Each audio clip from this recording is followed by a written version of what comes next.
What's up, cool people? Welcome to today's live stream. We're continuing our Bible study in First Chronicles, and apparently, I previewed the chapters, and this seems to be, these two chapters that we're going to be looking at today, seems to be the end of the whole genealogy thing in First Chronicles. So, there's actually a bunch of the different tribes of Israel that we'll be going through for this, so at least it's not going to be spending as much time on just like one tribe or something like that. But then after the Bible study, we'll be hopping into more video game stuff, continuing our Kingdom Hearts series journey, specifically in Dream Drop Distance. We left things off in the Symphony of Sorcery world, which is essentially like tied to the Sorcerer's Apprentice story. So anyway, should be interesting. But I'm also noticing OBS does not seem to want to work with my with the multi-chat thing right now. I may just kind of remove that, or hide it, I should say, in the scenes in which I have attempted to use it thus far. This is, I don't know. This is why I don't like necessarily planning around something that is inconsistent. Because as much as I would love to make this a regular part of my stream viewing and my editing stuff, like, if it's not going to be there sometimes, then, I don't know, it just makes things awkward. But anyway, yeah, let's go ahead and run the early Twitch ad break, and then we'll hop into the Bible study.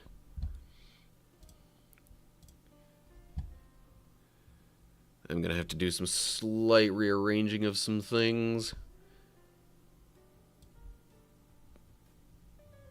just to, have more stuff viewable this way. Especially since the multi-chat isn't working. If that was working the way it should, I could just rely more on that and less on the, actual popped out windows from other things. Okay, so yeah, this is gonna have to get moved ever so slightly over because I don't like the way it looks having the scroll bar along the right side there, right beneath my webcam. And then this scene, I'm gonna have to also just hide the multi-chat there because it's not doing much of anything. Okay. But that should be about it as far as that kind of stuff. Okay, got about 10 seconds left till the Twitch ads are done. But yeah, that's the kind of thing where it's like, okay, I want to start integrating that into my edited videos. But if the multi-chat isn't going to show stuff like it should, then it's a little... I hesitate to rely on it and make it a regular part of things. So if anybody knows of any multi-chat display tools that work with OBS, I would greatly appreciate the help in finding something that's a little more consistent than just the built-in Stream Elements multi-chat tool. Or, it's built into Stream Elements. I have Stream Elements in my OBS already. But anyway. Okay. Suppose it's about time we hop into Bible study. I will go ahead and do context recap stuff once we get rolling here. Starting right about now. Alright. So, we're looking at 1 Chronicles chapter 7. the whole book thus far has been a rather lengthy genealogy of the people of Israel. You know, up to it's pretty much meant to, or it's meant for, I should say, the Israelites who were exiled, perhaps specifically the Babylonian exiles. And the idea of this is just to kind of say, all right, here's where we all came from. Here's kind of how things got to the way they currently are. So, yeah. And I guess as part of that, the genealogy is included more so to establish the history and say, all right, here is, you know, these are our people. This is who and where we came from. And that solidifies your personal connection to what happened and how things went wrong and how we can fix it.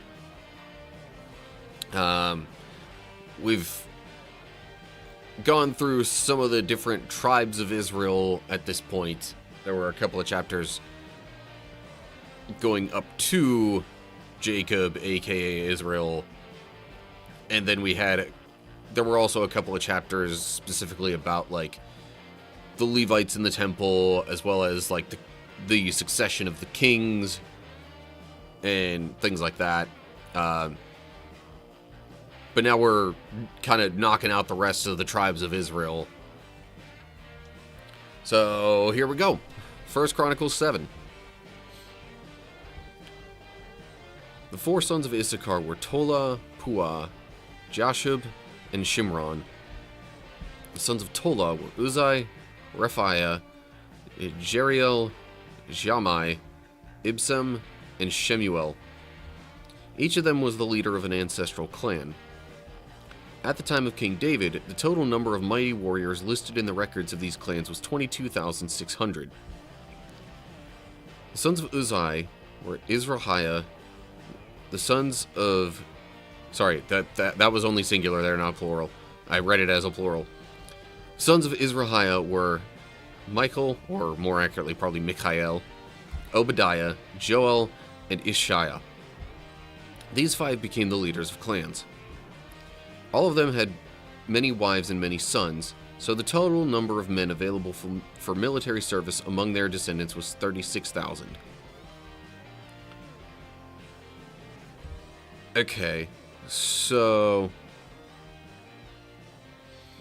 it went from Issachar, mentioned his sons, then went to Tola, then went to his son Uzai. Okay. And then, of course, went to his only son. Seemingly. So, just from the tribe of Issachar and the clans specifically mentioned here, we've got, what, 58,600? Sorry, noticing chat comment now. I let YouVersion pronounce the names. Yeah, like, I'm not gonna claim to be pronouncing all of these completely correctly as they should be pronounced. I might be Americanizing some of them a little bit, but honestly, the pronunciation isn't a big deal in the grand scheme of things. It would maybe mean more to the people who were reading it, knowing the meanings of the names and things like that, but still. Oh, shoot. I should have read the next verse before wrapping up that little section. Oh, well. I think I'll read that and then continue on. Okay, verse 5. The total number of mighty warriors from all the clans of the tribe of Issachar was 87,000. All of them were listed in their genealogical records. So there was another, what, like 20,000-ish among the other clans of Issachar? Anyway, on to verse 6. 3 of Benjamin's sons were Bilhah, Becher, and Jediael. The 5 sons of Bilhah were Ezbon, Uzziel, Jerimoth, and Eri. Each of them was the leader of an ancestral clan. The total number of mighty warriors from these clans was 22,034, as listed in their genealogical records. Which genealogical records, I wonder? Just, like, it keeps mentioning genealogical records. I mean, yeah, this is kind of a genealogical record. But I guess there might have been... This might be making a reference back to... Numbers? Or one of those books around there in the Bible where it actually lists out the different tribes and clans and how many, you know, warriors, essentially, men fit for battle, that there were amongst each. But anyway, verse 8. Sons of Becher were Zemerah, Joash, Eliezer, Elioenai? I'm like trying to pronounce the O and the E there. And anyway, Omri, Jeremoth, Abijah, Anathoth, and Alameth. Each of them was the leader of an ancestral clan. The total number of mighty warriors and leaders from these clans was 20,200, as listed in their genealogical records. Let me just wrap up that section. Son of Jediael was Bilhan. Sons of Bilhan were Jeush, Benjamin, Ehud, Canana? I don't know. Zethan, Tarshish, and Ahishahar.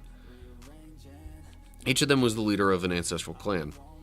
From these clans, the total number of mighty warriors ready for war was 17,200. Sons of were Shuppim and Huppim. Hushim was the son of Aher. Okay. And I'm trying to remember... Nope, okay. I was trying to make sense in my head of the, you know, the family tree, essentially, as it's describing it here, but honestly, the way a lot of these are worded, and I would need to focus a little harder and look back and forth a little more to really fully establish that. But anyway, so there's what, like 50,000 warriors from the tribe of Benjamin mentioned here, but all right, there's 2 other tribes of Israel down. Now we'll get to a little more here in verse 13. Sorry, there's, like, with it being a genealogy, I don't exactly have a ton of thoughts that I feel like I want to add, because, like, it's a genealogy. There's not much to really break down about all this. This is the breakdown. This is the detailed listing of things. So anyway, moving on to verse 13. Sons of Naphtali were Jaziel, Gunai, Jezer, and Shillem. They were all descendants of Jacob's concubine Bilhah. The descendants of Manasseh through his Aramean concubine included Azrael. She also bore Machir, the father of Gilead. Machir found wives for Huppim and Shuppim. Machir had a sister named Maacah. One of his descendants was Zelophehad, who had only daughters. Machir's wife, Maacah, gave birth to a son whom she named Peresh. His brother's name was Sheresh. The sons of Peresh were Ulam and Rakem. The son of Ulam was Bedan. All these were considered Gileadites, descendants of Machir, son of Manasseh. Machir's sister Hammoleketh gave birth to Ishhod, Abiezer, and Mala. Sons of Shemida were Ahian, Shechem, Likhai, and Anaim. Anaim? I don't know. Okay, so am I to assume that this is the entirety of Manasseh, or like, because I know as they settled in the Promised Land, there was like half the tribe of Manasseh that settled east of the Jordan, and the other half settled west of it. So maybe I don't see any other listing for any part of Manasseh, so I'm just gonna assume, devoid of any other context, this is meant for the whole of them. Unless I'm just forgetting that it mentioned that earlier. If it did mention some earlier, then this is just the other half. If not, then this is presumably all of... Anyway, tangents.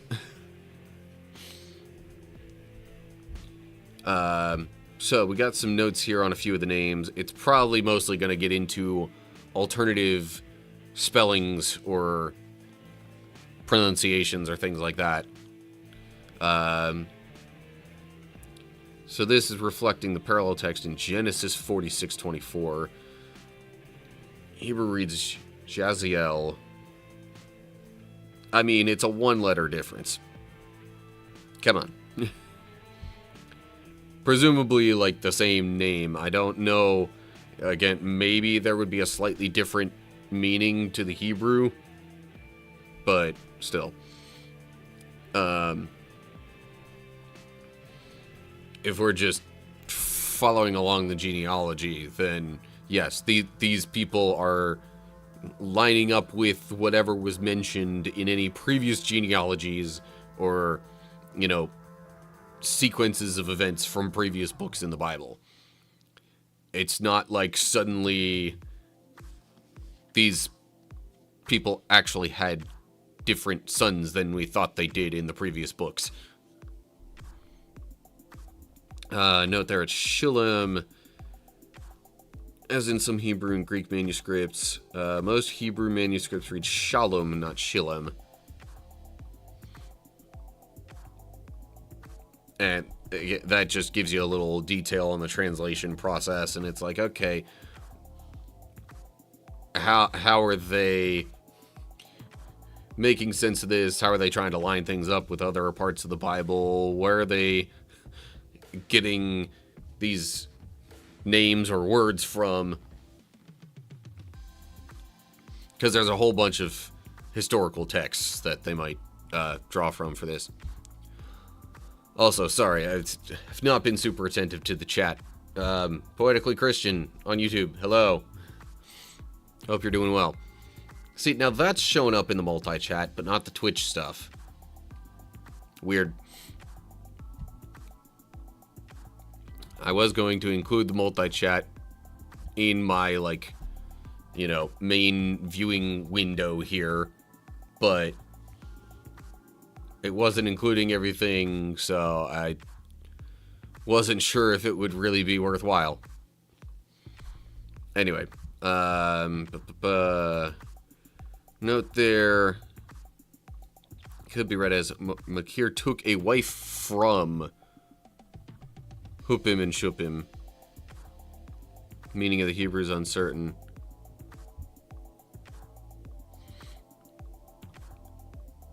Which, I mean, they were mentioned up here under the descendants of Benjamin, so, I mean, I suppose it's entirely possible that they went, you know, across tribes and whatnot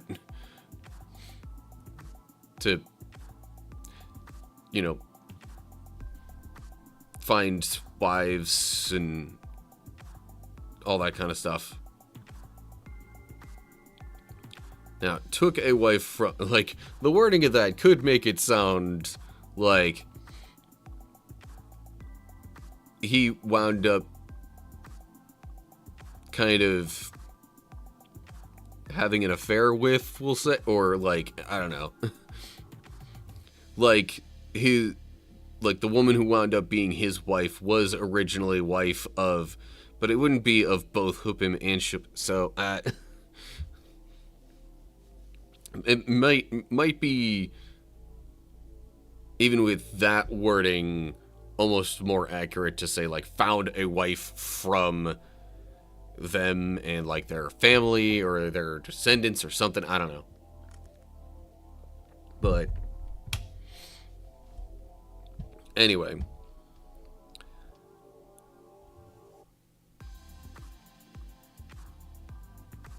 Also, just brief note, I do remember Zelophehad and his daughters coming up in a previous story just because of them trying to figure out how to settle a land dispute. It was like, well, the land rightfully belonged to their family, but since Zelophehad didn't have any sons, it was like, oh, well, do we give the land to the daughters? We don't really have a rule for this yet, if there isn't a son. But, anyway. So, yeah, some of these names, at least, have some other more detailed stories that would have come up in previous books of the Bible. That's part of how you get all the cross-references and things like that. But, anyway, I digress. Alright. I will move on to verse 20. The descendants of Ephraim were Shuthelah, Bered, Tahath, Eliada, Tahath. There's two Tahaths? Okay. Zabad, Shuthelah, Ezer, and Eliad. These two were killed trying to steal livestock from the local farmers near Gath. Which two? What? Their father Ephraim mourned for them a long time, and his relatives came to comfort him. Afterward, Ephraim slept with his wife, and she became pregnant and gave birth to a son. Ephraim named him Beriah because of the tragedy his family had suffered. He had a daughter named Shirah. She built the towns of Lower and Upper Beth-horon and Uzen-Shirah. The descendants of Ephraim included Repha, Resheph, Tela, Tahan, Laden, Amihud, Elishama, Nun, and Joshua. Oh, Joshua, yeah. There's kind of a notable figure. Let me finish off the section before I get talking too much about that. The descendants of Ephraim lived in the territory that included Bethel and its surrounding towns to the south, Naran to the east, Gezer and its villages to the west, and Shechem and its surrounding villages to the north, as far as Ayah and its towns. Along the border of Manasseh were the towns of Bethshan, Tanakh, Megiddo, Dor, and their surrounding villages. The descendants of Joseph, son of Israel, lived in these towns.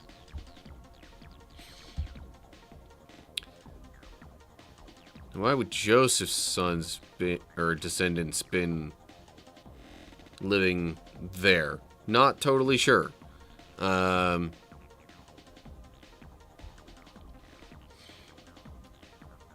Maybe we'll get some explanation on that eventually. But, yeah, Joshua, son of Nun. That's that Joshua, you know, that the book is named after in the Bible. He was the one who led the people into the promised land and basically helped them occupy a lot of it. So he was descended from Ephraim. Just kind of wanted to make that connection there. It's which two sons? Like, you can't just say these two after listing, like, what, 1, 2, 3, 4, 5, 6, 7, 8, 9 different sons. Without context, I would almost assume it was the youngest two. Or at least the last two listed. I don't know if they're necessarily the youngest. Usually that's the order it does it in. Unless it's stated otherwise.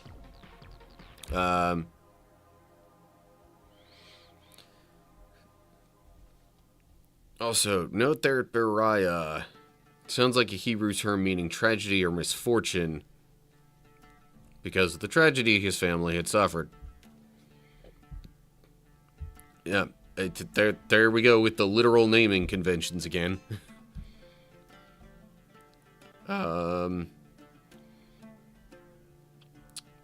So, I guess the story was mentioned in there about the other sons being killed to help give context and an explanation for Beriah's name.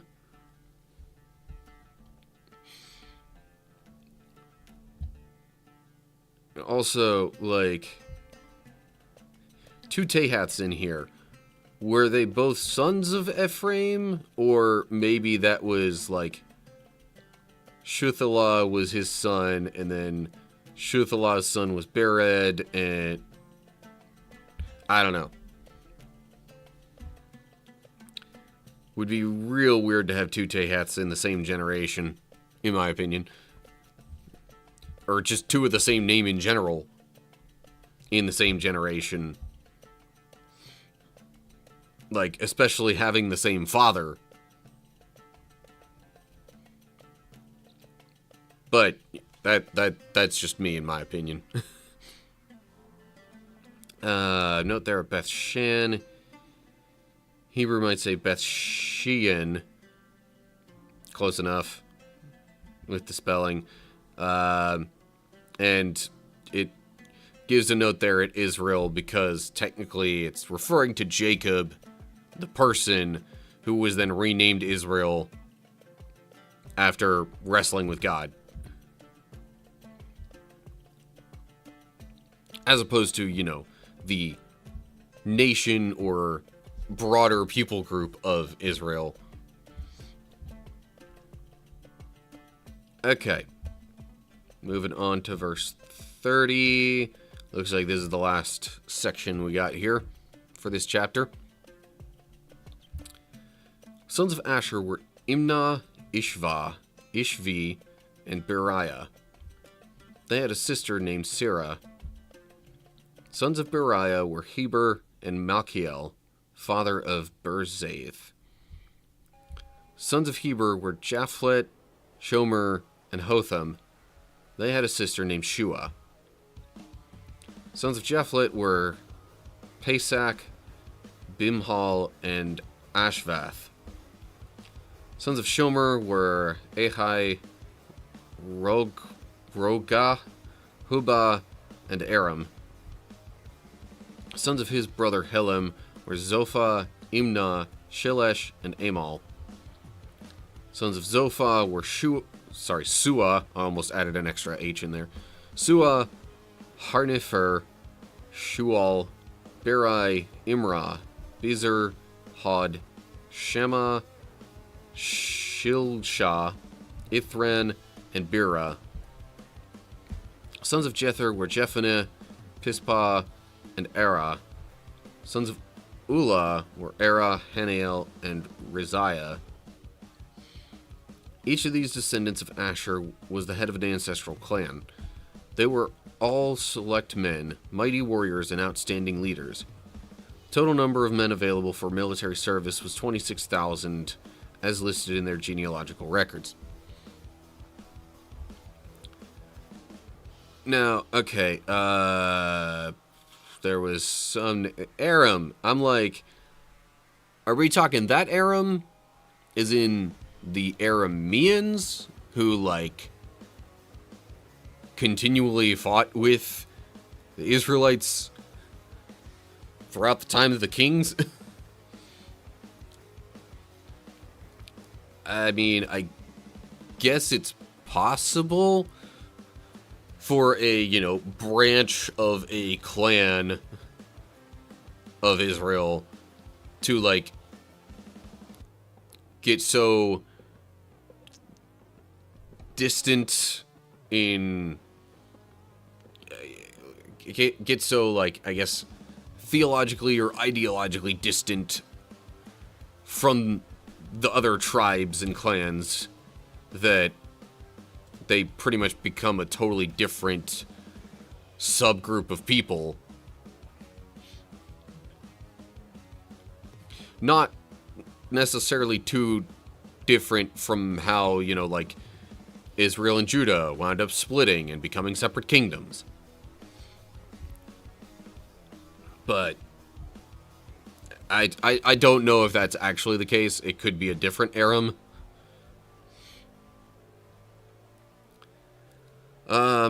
See, now a lot of this section is broken down in a very understandable way. So it's like you've got sons of Asher by these names. Then it's one of those sons that it mentions his sons. Then it takes one of those sons and mentions his sons. But it maybe doesn't keep up with that all the way through. I wish it would do that all the time. And if it's got some other branch off somewhere else, that it would, you know, mention it maybe within the generation to which it applies. And then that would maybe help a little bit more with keeping it all straight as far as what the family tree would look like. But anyway, okay, we got a couple of notes to look at for probably name, meanings, and translations and such. Sons of Shomer, his brother. See, okay, that's actually, yeah. So it went Japhlet there, who was Heber's son, and then it also mentioned Shomer, who was one of Heber's sons. Okay, so that actually makes sense of some things there. But then where does Helem come from? Possibly another name for Hotham, which would have been another one of the brothers. Okay. Well, another one of the brothers who were sons of Heber. And then it gets to Zophah and his sons. Ithran says possibly another name for Jether. Compared to 738. Oh, okay. That still doesn't explain where Ulah's coming in the mix. Because if that's actually Jether, and Jether is here in the next verse, then okay. That was continuing off of Zophah. But where is Ulah mentioned? This is the stuff that confuses me and it makes it more complicated trying to envision the connections and the whole family tree kind of thing. Anyway. Okay, well, we got through, what, 1, 2, 3, 4, technically 5, no, 6. Jeez, that's like half the tribes of Israel right there in one chapter. Okay. And then we'll move on to chapter 8. Gets into descendants of Benjamin. And then the family of Saul, probably because Saul was descended from Benjamin in some way.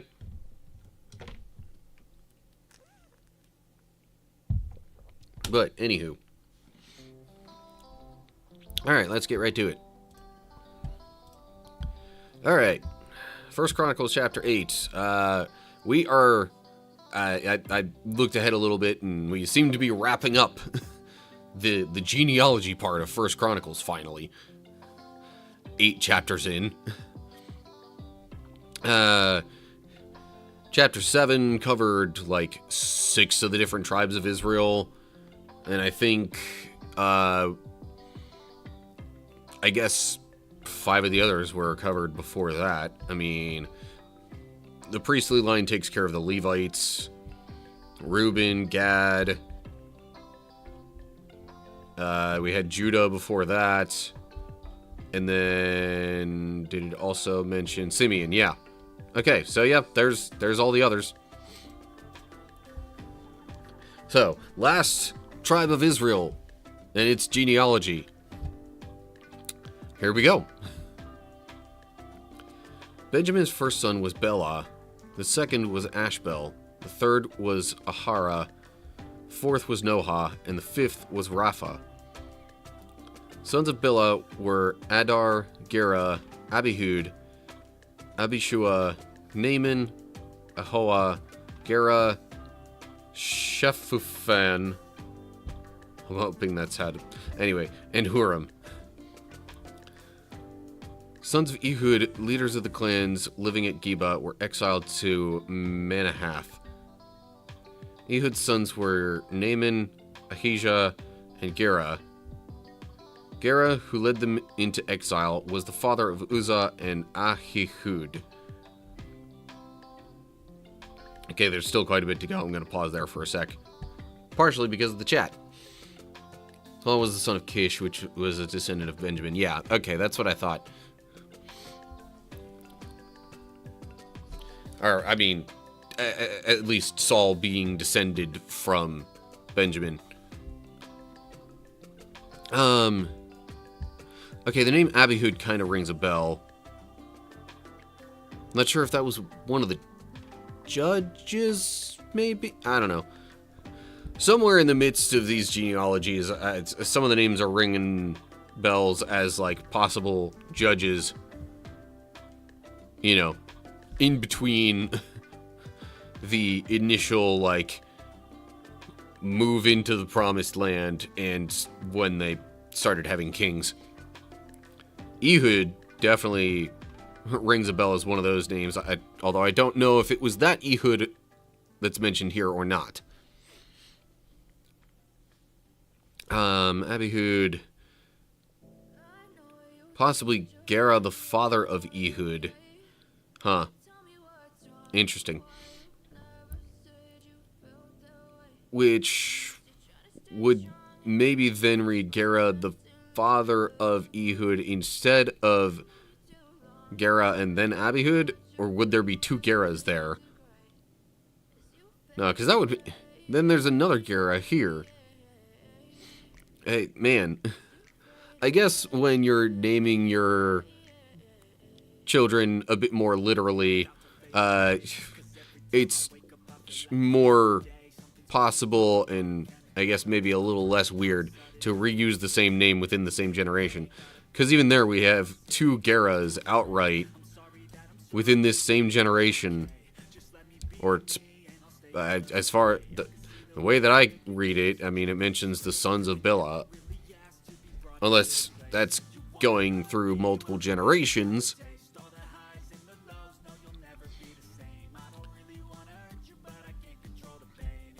But I can't say I really know for sure.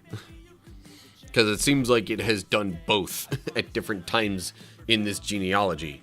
Where sometimes it mentions sons of so-and-so, and then, like, each name is a different generation.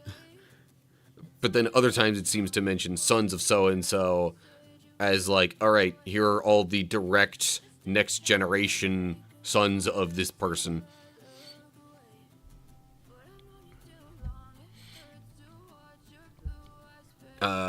Note there at Ahihud or Gera, that is Heglam, who was the father of... Okay, instead of...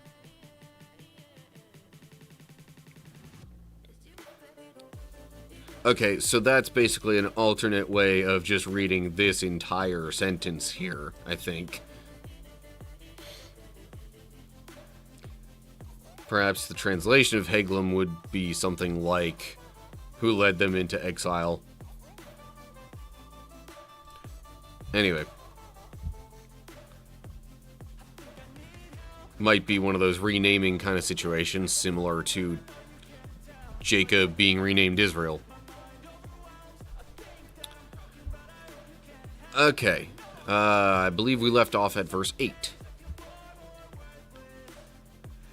After Shaharaim divorced his wives, Hushim and Bera, he had children in the land of Moab. His wife Hodesh gave birth to Jobab, Zibiah, Mesha, Malchem, Jeuz, Sakiah, and Mirma. These sons all became the leaders of clans. Shaharaim's wife Hushim had already given birth to Abitub and Elpaal. The sons of Elpaal were Eber, Mishem, Shemed, who built the towns of Ono and Lod and their nearby villages, Beriah, and Shema. They were the leaders of clans living in Aijalon, and they drove out the inhabitants of Gath. Ahio, Sheshach, Jeremoth, Zebediah, Arad, Eder, Michael, Ishpa, and Jonah were the sons of Beriah. Zebediah, Meshullam, Hizkai, Heber, Ishmerai, Isliah, and Jobab were sons of Elpaal.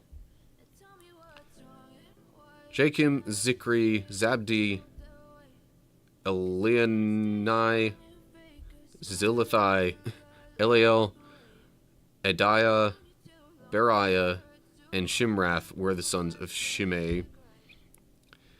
Ishpan, Eber, Eliel, Abdon, Zikri, Hanan, Hananiah, Elam, Anthothijah,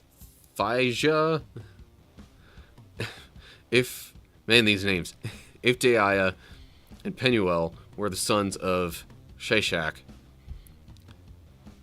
Shemsharai, Shehariah, Athaliah, Jerishiah, Elijah, and Zikri were the sons of Jerahim. These were the leaders of the ancestral clans. They were listed in their genealogical records, and they all lived in Jerusalem. All lived in Jerusalem, eh? All of these descendants of Benjamin. Okay. I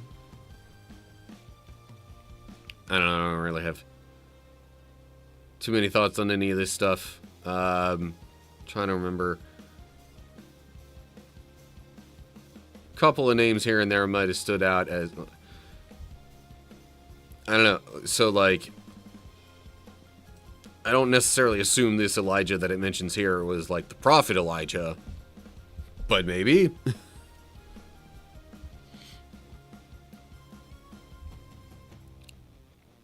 So, there's honestly probably, if I looked even closer at it, I would find even more names that I was like, wait, this name sounds familiar. Was that this person or just a different person who had the same name?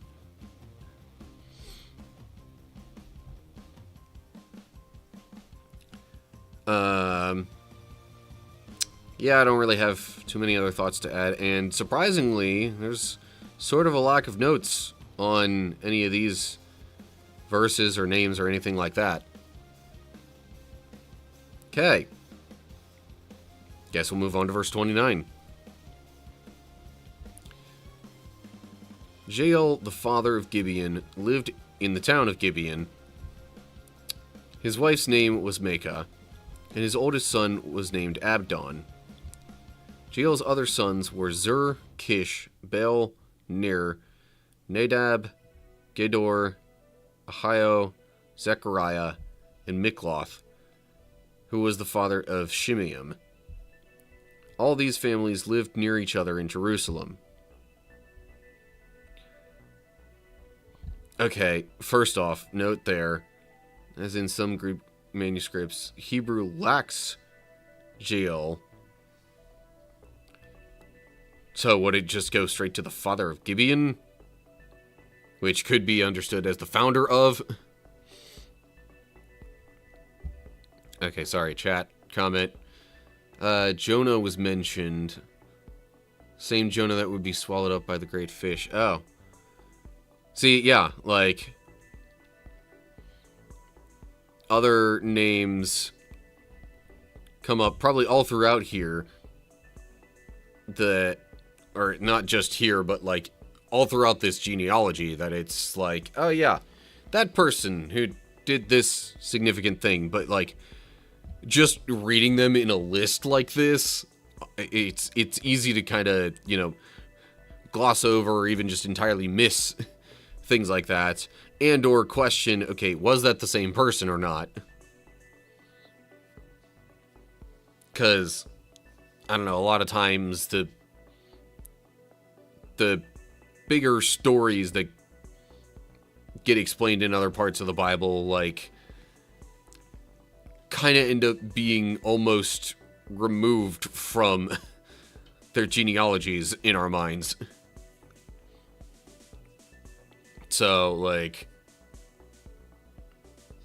I will neither confirm nor deny whether any of these familiar sounding names are the same people that are well known for whatever reasons they might be, whether it be Jonah or Elijah or Aram, as I think I saw in the last chapter. So, anyway, that's maybe part of the reason also why I'm not getting too much into all these different names, because there would be all sorts of different stories attached to them that we could go on for quite a while, I'm sure. And also not being entirely sure if it's the same person or not. Maybe that's just me not liking to make too many assumptions. Yeah, there were several people who had the same names, but Jonah was a descendant of Benjamin. Okay. Duly noted. Okay. So it's talking about Gibeon in these verses here. And we got some notes on a couple of the names. Ner comes from some Greek manuscripts. Hebrew lacks Ner. But it's probably better off to try and be inclusive of more names here rather than fewer names. Because if you're trying to, keep a record of as many of the people as possible, then, yeah, why would there be I don't know. Or maybe there was no Ner. I don't know. I am not a translator of the Bible. See, also 936. So, that's the thing. I guess if they saw another place in the Bible where a name was mentioned that should be connected here, and then there's another manuscript that mentions that name in this place, then it's like, okay, that seems a little more likely that this should be here, rather than, oh yeah, it just popped up in this one manuscript. None of the others say anything about it. And it's not mentioned anywhere else. That's a case in which you might not include something.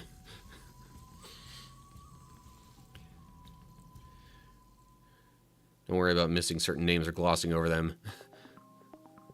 As God dedicated entire books and chapters so we would understand their importance elsewhere. Yeah, that's... Any of the more notable names who did important things, they have entire other stories and sections and chapters mentioning them. Oh, hey, Kingdom Soft on Twitch. Hello. Lineages were important because it was a statement of who you... Yeah. That's why the one gospel starts by tracking Jesus' lineage to prove that Jesus is who he said he is. Of the line of David, in particular. Yeah.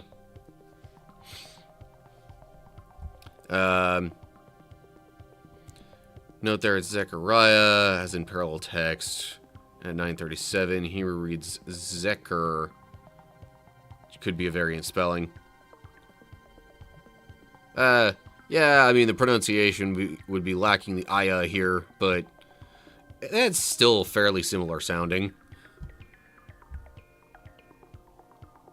And Mikloth, who was the father of Shimeam, as in parallel text, Hebrew reads Shimeyah.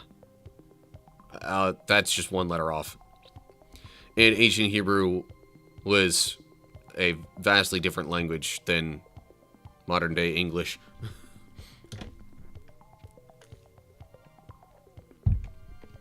Okay. I think I left it off at verse 33. So I'm going to continue from there, probably just go to the end of the chapter so then I can get whatever other thoughts I have out there and not, like, interrupt the flow of the genealogy too much. Alrighty. Ner was the father of Kish. Kish was the father of Saul, thus the subsection title. Saul was the father of Jonathan, Malchishua, Abinadab, and Eshbaal. Jonathan was the father of Merib-Baal. Merib-Baal was the father of Micah. Micah was the father of Pithon, Melech, Tareah, and Ahaz. Ahaz was the father of Jada. Jada was the father of Alameth, Asmaveth, and Zimri. Zimri was the father of Moza. Moza was the father of Benaiah. Benaiah was the father of Rephiah. Rephiah was the father of Eliasa. Eliasa was the father of Azel. Azel had 6 sons: Azrikam, Bokeru, Ishmael, Shariah, Obadiah, and Hanan. These were the sons of Azel. Azel's brother Eshek had 3 sons. The first was Ulam, the second was Jeush, and the third was Eliphalet. Ulam's sons were all mighty warriors and expert archers. They had many sons and grandsons, 150 in all. All these were descendants of Benjamin.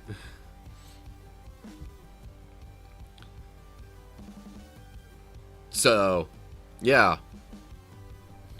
Saul was a notable name. You know, first king of Israel. Just saying. So yeah, he was descended from the tribe of Benjamin, as it mentions here.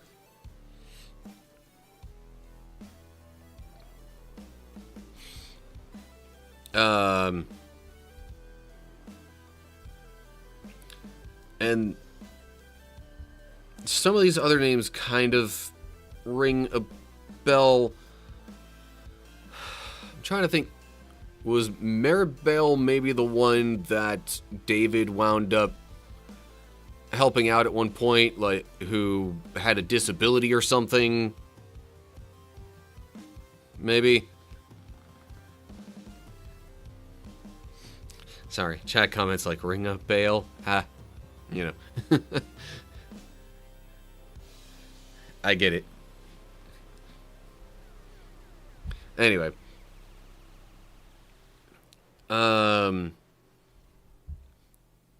See, and some of these names just sound vaguely familiar, so it's like I couldn't even tell you off the top of my head why they sound familiar, but it, like, Zimri kind of rings a bell, but I don't really remember why.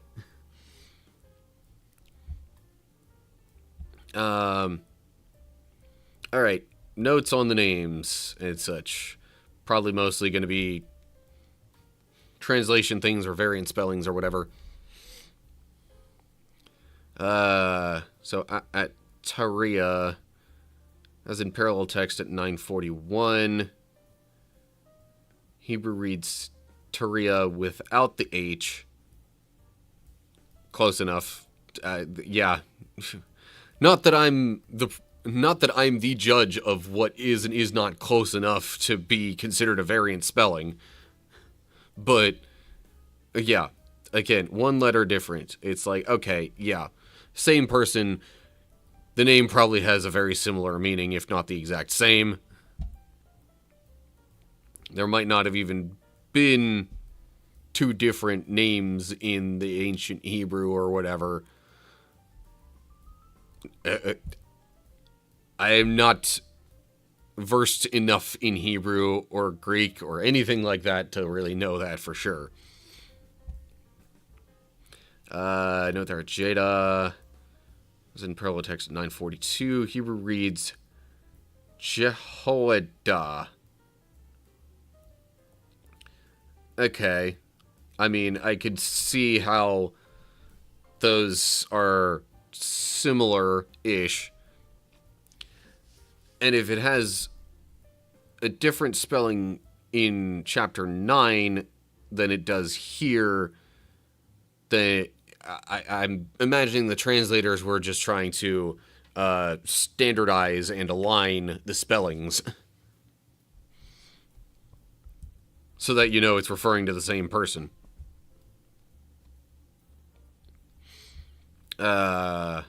Rephiah, as in parallel text 943. Hebrew reads Rapha. Anyway, okay. And apparently descended from Saul, but really ultimately Benjamin, were a bunch of expert archers. Betcha they were handy in battle.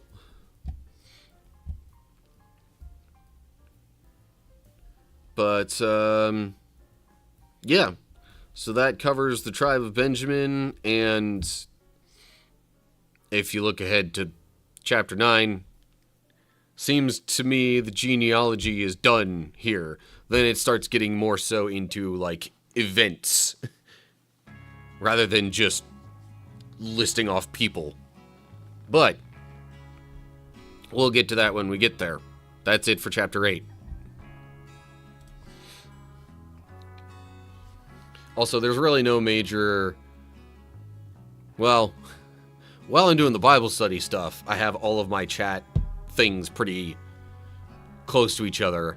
It's once I start doing the video game stuff, especially, that chat windows aren't always necessarily super close to each other. So then in particular, if you want to move all your chatting over to Twitch, I totally get and kind of appreciate that.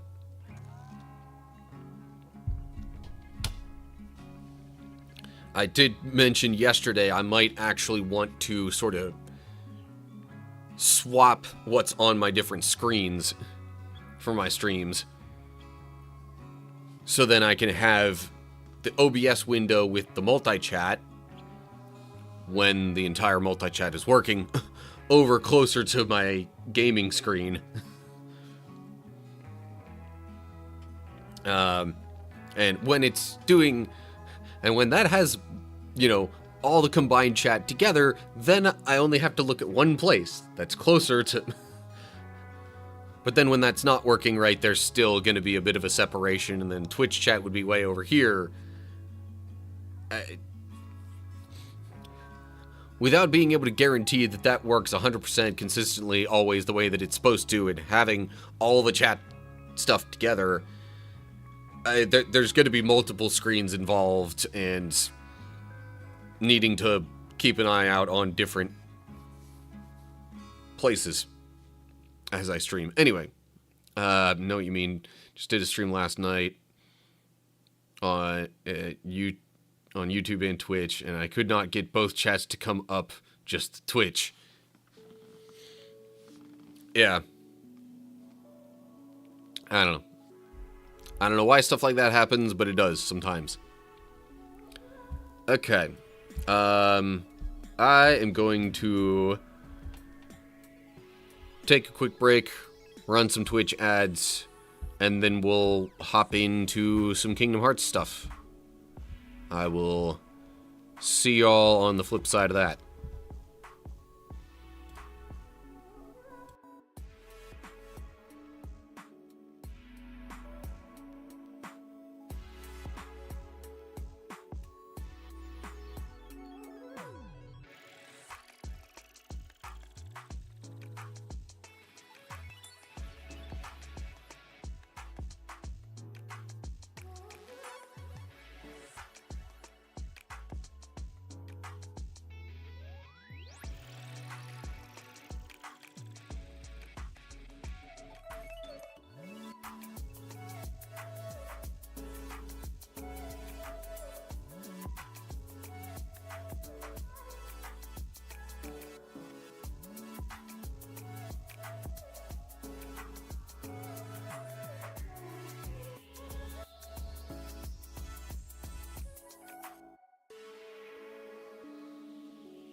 Okay.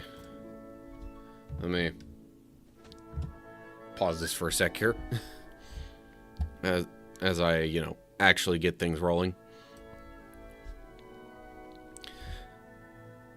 So, I mean, okay, if I show that, it at least gets a smaller version of the YouTube chat, ever so slightly closer to where I would normally be looking. But it's also so small that I have a hard time reading it. So,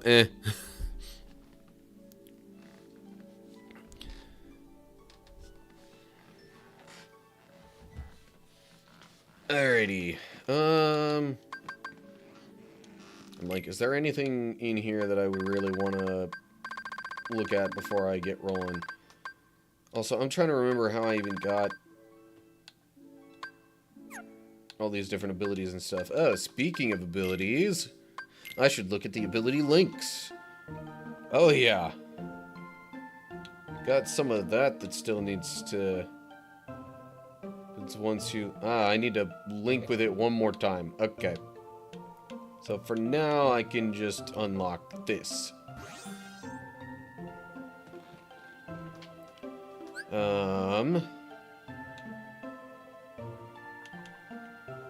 would give me Blizzaga, or I'll get an HP boost and a cure boost. I guess I could still also get Blizzaga and this bind block here. I gotta remind myself to look at these a little more often.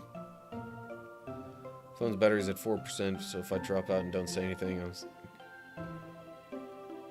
Alright. Thanks for stopping by, Poetically Christian. Hope you have a good day, if I don't see you. Well, whether or not I see you, I hope you have a good day. Okay.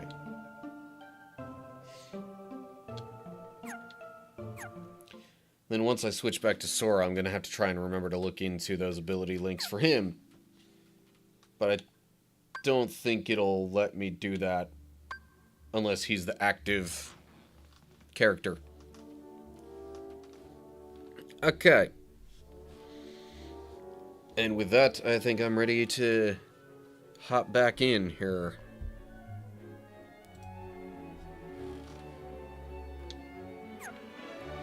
Okay. I'm honestly really not sure where I'm supposed to go from here. Now.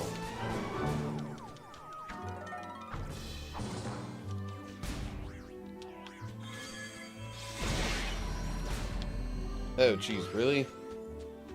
That can get interrupted like that? Okay.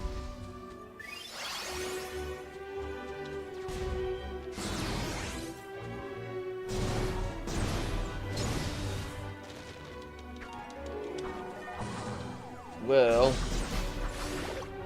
I know I'm supposed to be looking for something called a sound idea.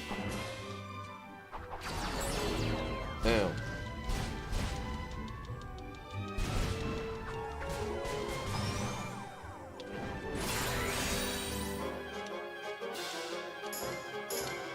Oops, I was way off on that one thing. Oh, Kingdom Soft is heading out too. Okay. Thank you as well for stopping by. Hope you have a good day too.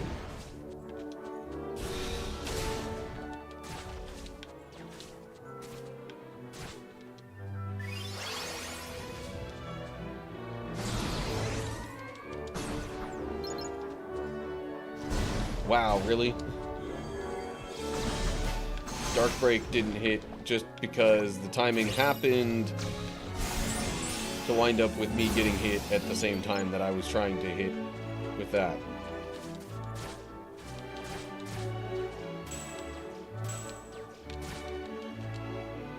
Alright, you are super annoying. Go away. Yes, please. I would very much like to heal. Drain dive.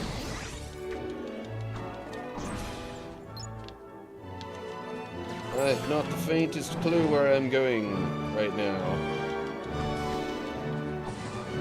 None of this looks any kind of familiar to me. Maybe I need to do this whole reality shift thing. And then the environment will change. Oops.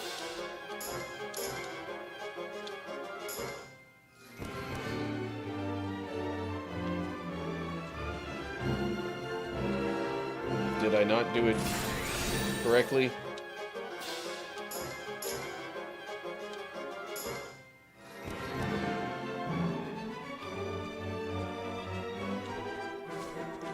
Usually when I hit those that aren't tied to any particular enemies, it,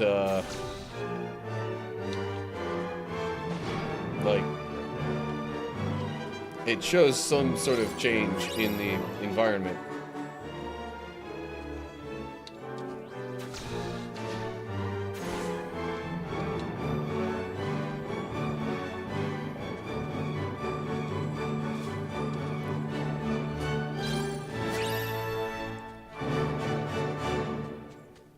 Also, good golly, does the music get loud in this world sometimes.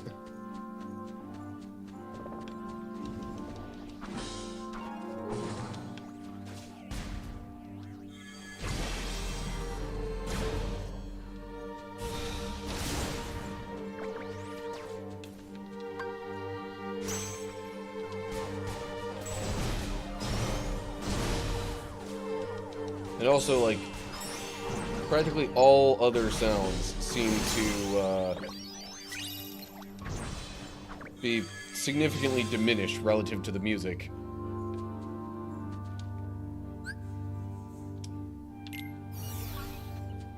Just my thoughts.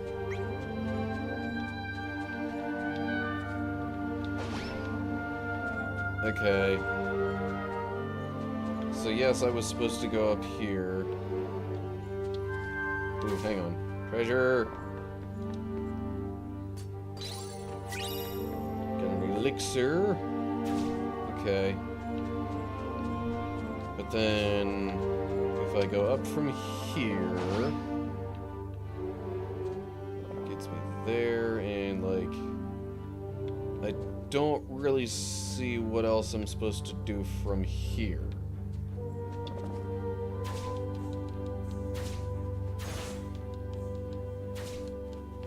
Okay, so it's not necessarily gonna let me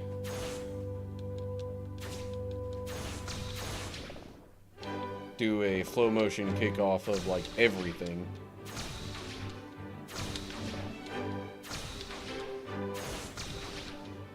It also won't let me get up above certain branches here, it seems. If I try to do things that way. Okay, let me...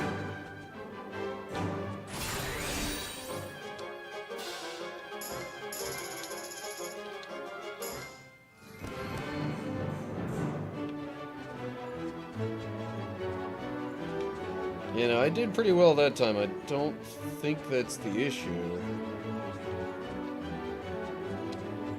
But then, why would it be there and not do anything? That's what I'm really not sure about.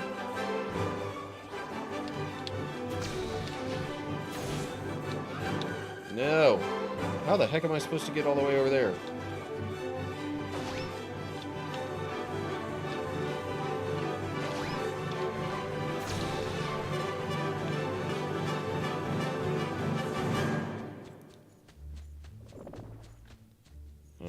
Pretty sure this area over here is where I came from, not where I need to be going. Yeah, if it was a new area, it would probably have question marks there. Okay.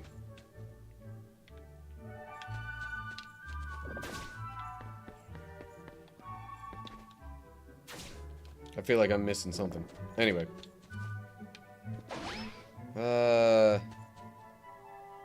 Let me tell you, you may get hit with a copyright claim. Oh, yeah. So far, I've got copyright notices, but not full-on claims for a bunch of this stuff. Like, this stuff being Kingdom Hearts games, I mean. But I guess some of this music in particular is much more widely known. So I could see it being a little more of an issue there.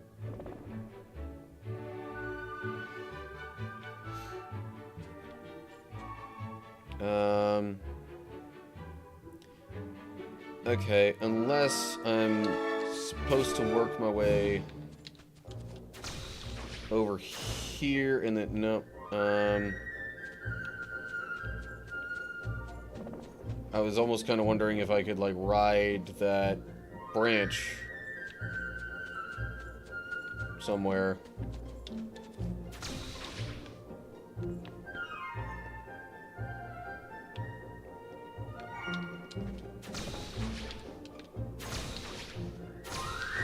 Or I guess it's more like a vine. I don't know.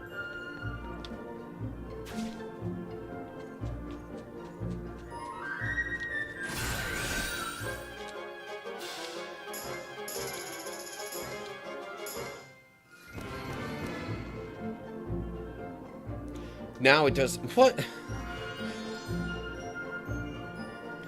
I even know for sure that I just straight up missed a note in there. But now it works? Okay.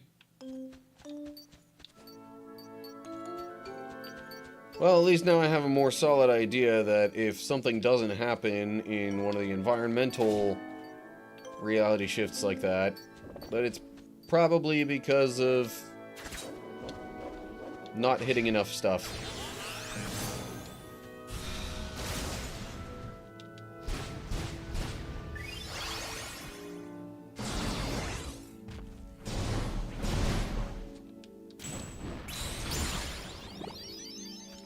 Yeah, I don't know what it is about the music in this world in particular, but it seems to just really get louder than the music in a lot of the other worlds.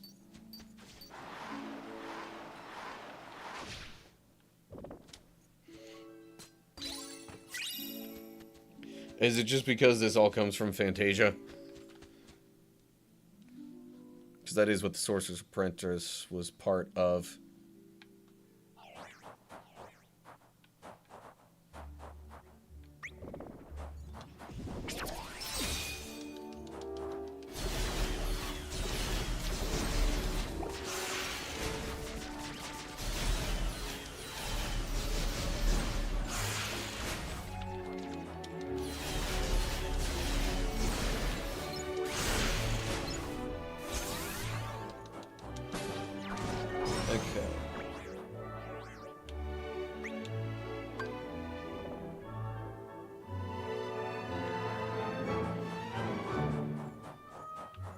Trying to make sure I keep rotating through my spirits.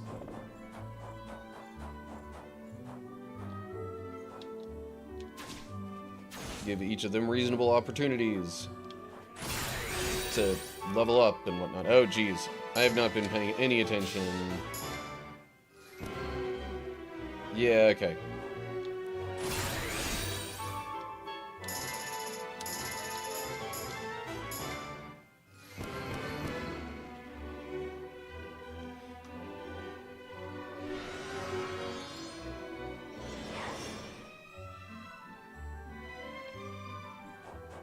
And now there are snowballs.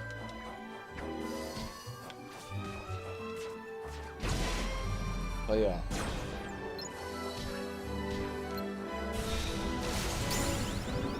More enemies.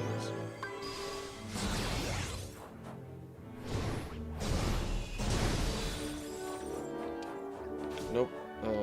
Not. What am I supposed to do with this? Do I just jump up on it and... Yeah, okay, I do this kind of thing with it.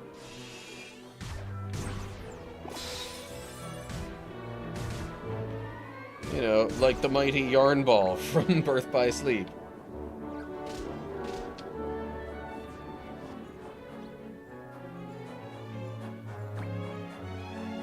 Okay. That's where I came from, isn't it? So then I go this way, I guess.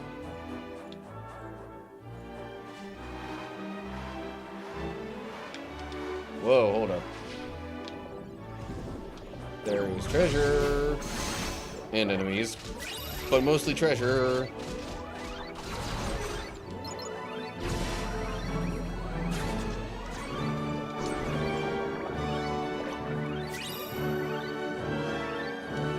Okay. Open the chest. There we go. Block it chocolate.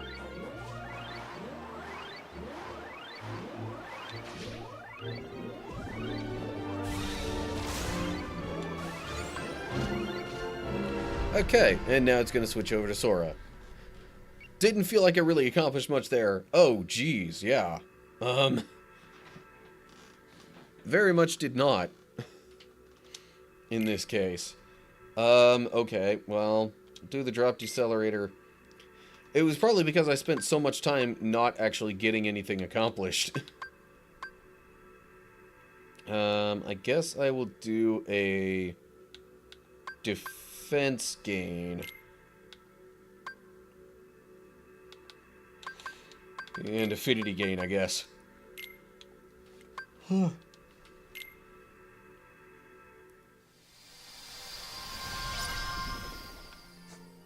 Well, hey, maybe this is my chance to get Sora caught up with Riku. Finally. Ooh, friendship portal, yeah. Trinity limit.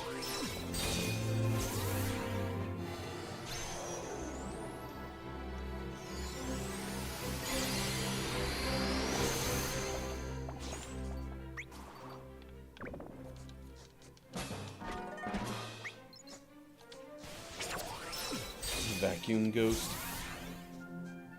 Oh, jeez.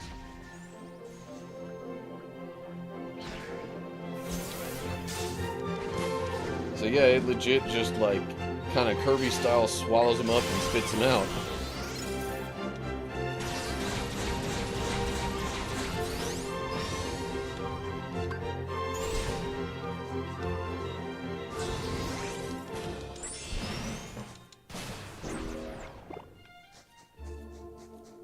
Ooh, hello. Ice Dream Cone. Okay. I imagine I'm eventually supposed to work my way upward.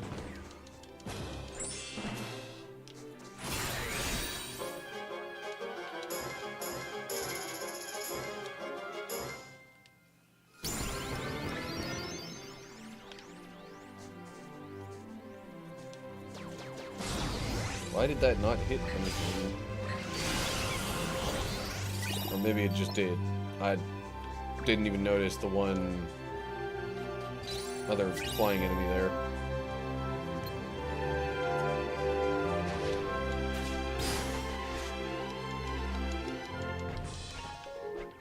There you go. Come down here. Okay. Grim Fancy.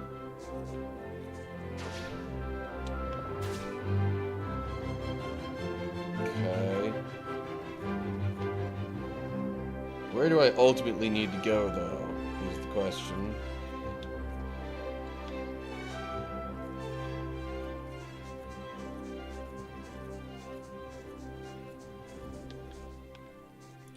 Sonic Blade isn't going to do much to these guys. Probably. Or maybe it will.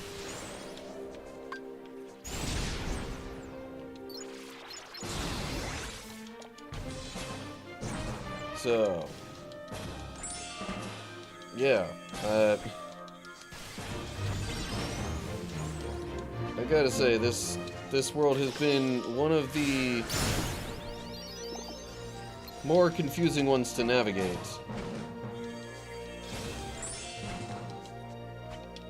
At least the sections I have been in recently.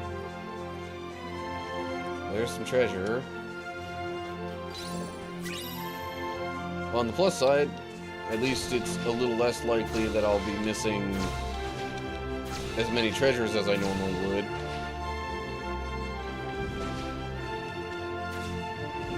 Okay, this very much seems to be where I need to be. Please do not send me flying off into the middle of nowhere, Sonic Blade. No! Okay, good. Oh yeah.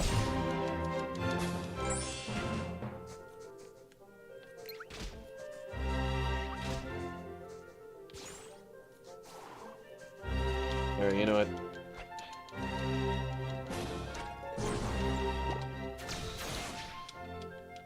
Ugh, really? Come on.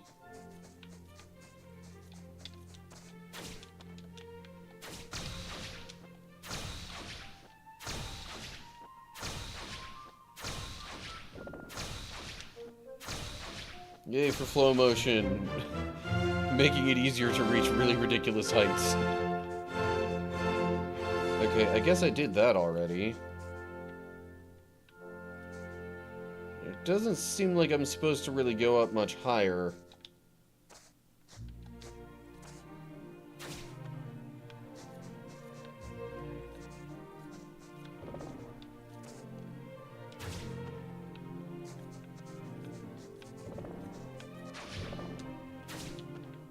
Nope,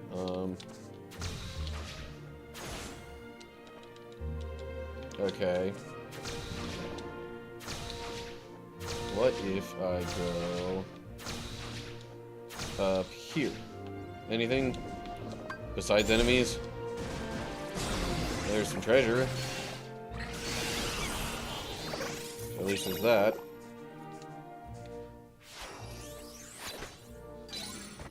Tornado.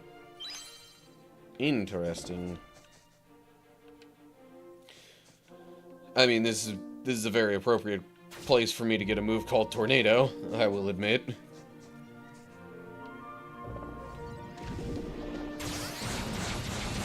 Is this where I should be going next? I honestly have no idea. You know, it's been a whole week also since I did any of this.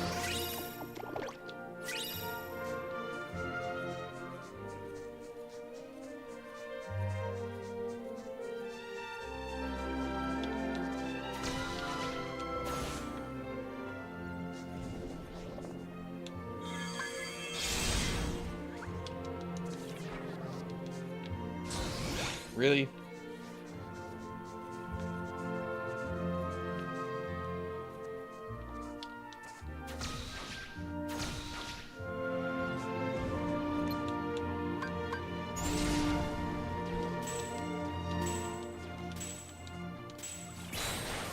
Yeah, no. None of that hit. And that missed entirely.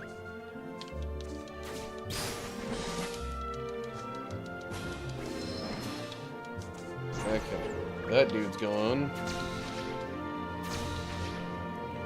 Probably still other enemies right here, though.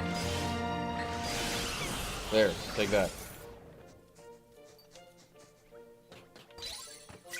Now I can get the treasure in peace. There is another save point here, so maybe this is where I'm supposed to go.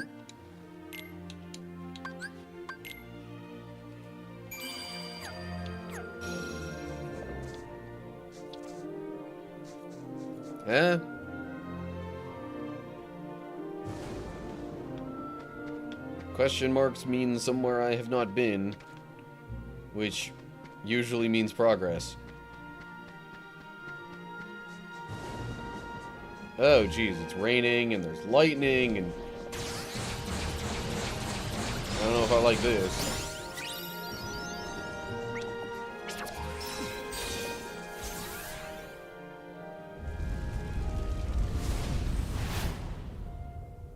Kaboom. Big ol' comet.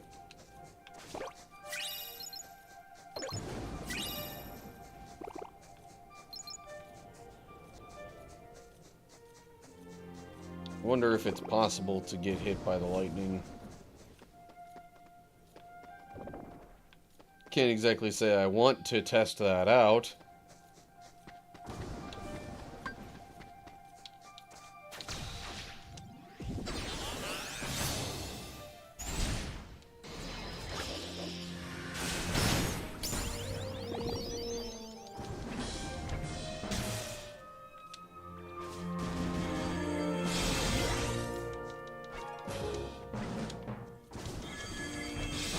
Okay.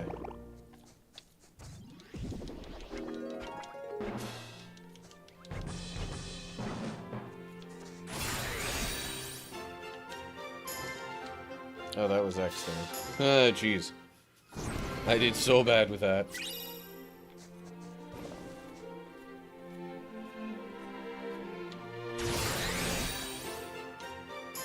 Doggone it, that was...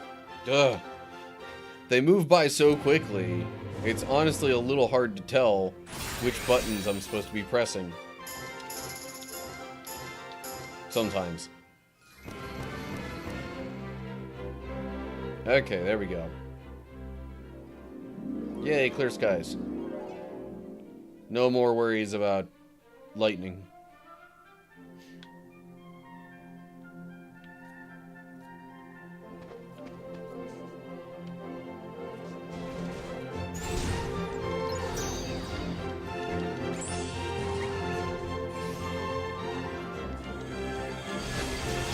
Jeez.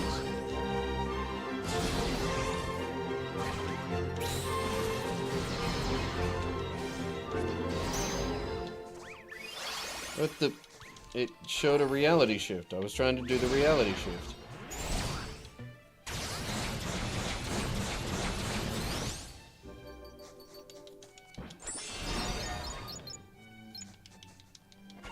Okay.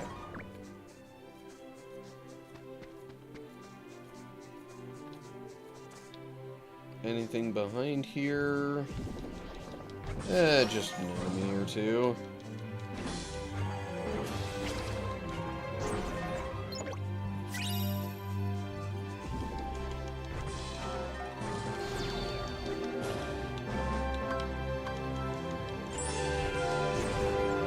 Okay.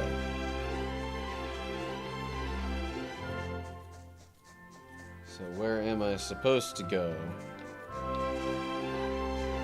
Move things along. Well, there's treasure over here. At least I can get that.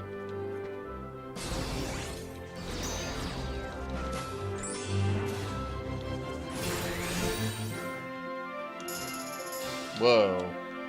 The angle on that was so weird.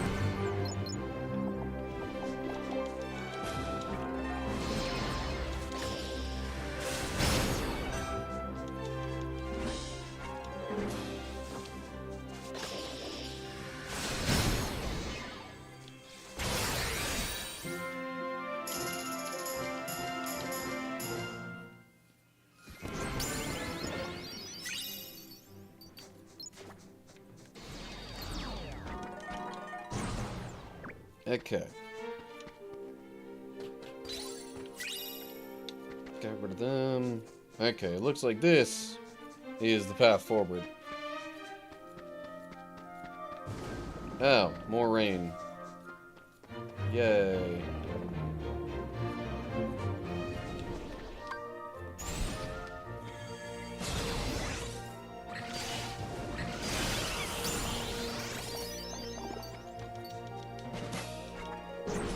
Where might I go to get out of said rain?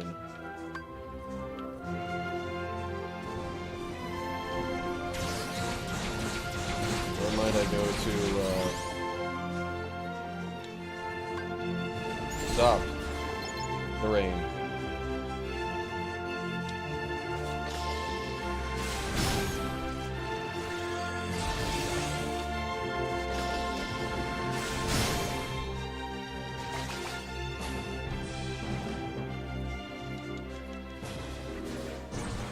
Yeah, I know there was a reality shift there, but sometimes I think that's honestly kind of slowing me down a little bit. Well, off at least 3 flow motion attacks, okay.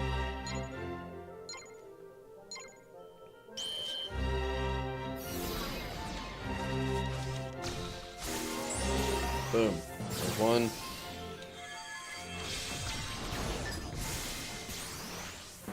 Two. Three. Cool. Alright, back to normal fighting.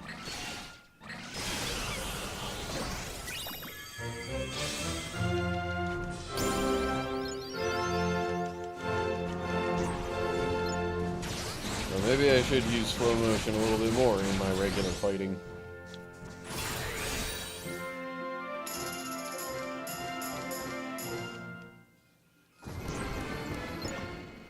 Kaboom.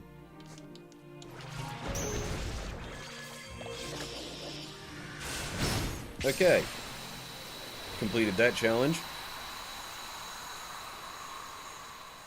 Very nice.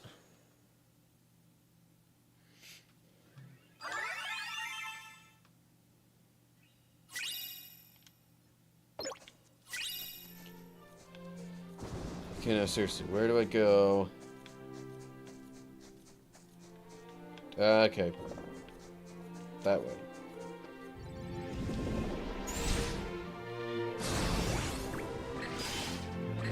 Trying to get to where I can fix...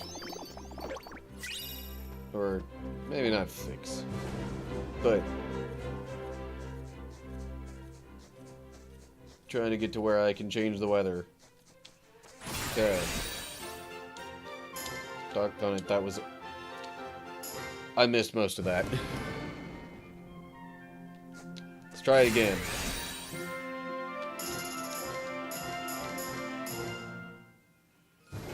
That seemed definitely better. Okay. Clouds have cleared. Now maybe I could actually kind of see where I need to go. Okay, it's, ooh, treasure. I can also see that better. So I think I came from there.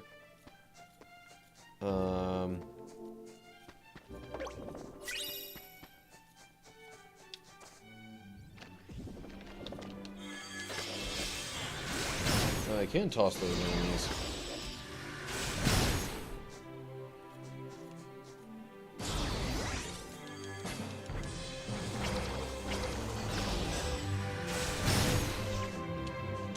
Why did I... I'm like, why did I press X there? I don't know. I had nothing that I needed to block.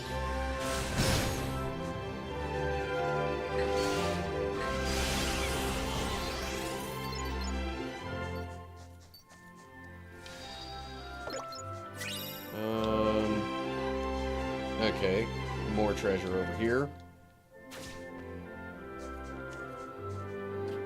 And then it seems like this right here is actually the way I need to go. No? An enemy.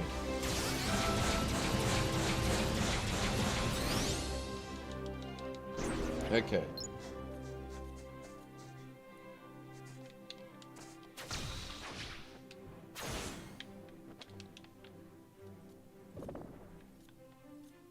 But I've already been here?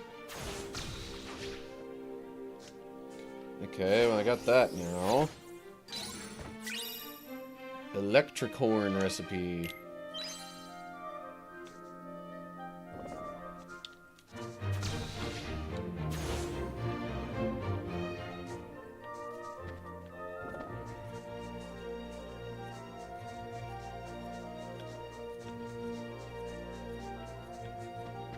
Okay, so where do I actually really need to go from here? This way is a dead end, but at least it has treasure.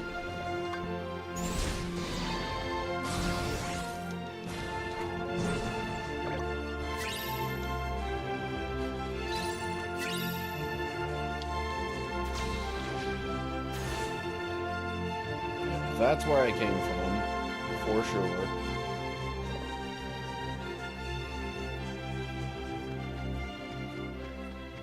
Can't really go anywhere off to the left. And the right just has this stuff.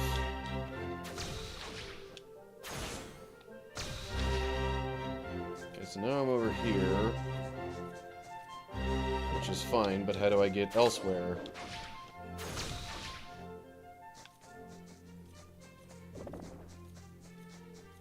There's got to be somewhere else I'm eventually supposed to go, right?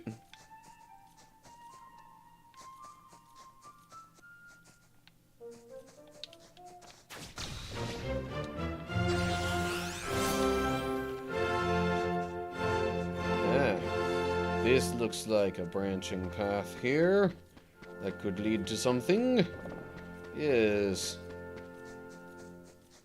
Yes, indeed. Oh. Is that the thing? Is that the sound idea? So easily you sink into the depths of slumber. Oh, hey. Why are you here?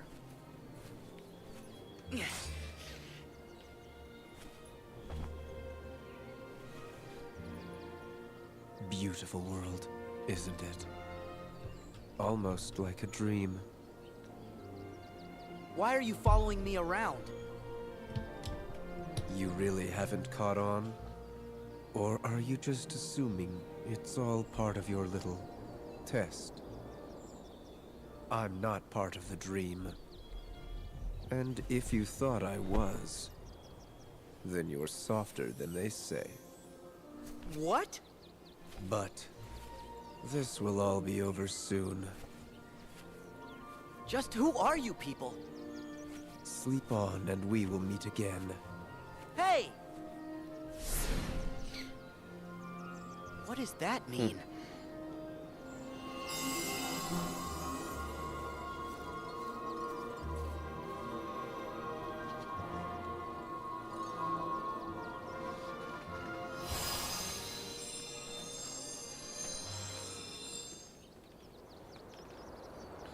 Yeah, I'm really not sure how else they would end up handling these situations.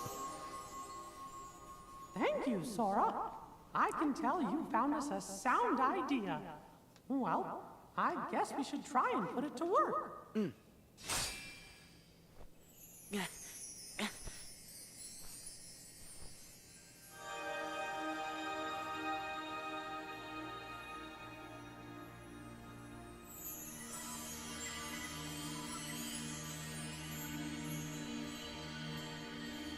Yeah, Xehanort keeps talking like Sora's diving too deep into this stuff, but That's strange. Is one it's sound like, idea not enough? what else is he supposed to Don't do worry. in these I've got a situations? friend out there who'll help. He's always picking up the slack for me.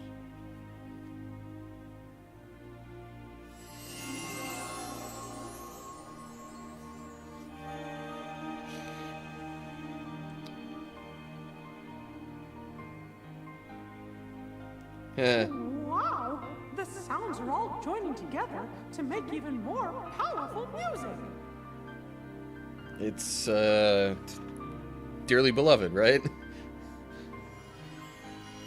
The menu music, you know. Yeah. Two forces are better than one. Right, Riku? Okay. Can I get in there to fight that thing now? Yes, but Sora, I'll be fine. See you in a jiff. You really don't want to listen to what he has to say? Obtain double impact. Now, hang on a sec. That does make me wonder about a couple of things. First off, what all do I have here that's new? So, Tornado needs 2 slots. And is Sora only. Got an elixir there. What's the... I thought there was something else I got that was new.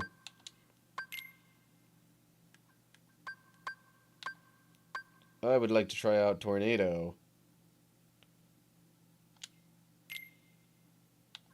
Although I don't know if that'll work as well against a boss. But whatever.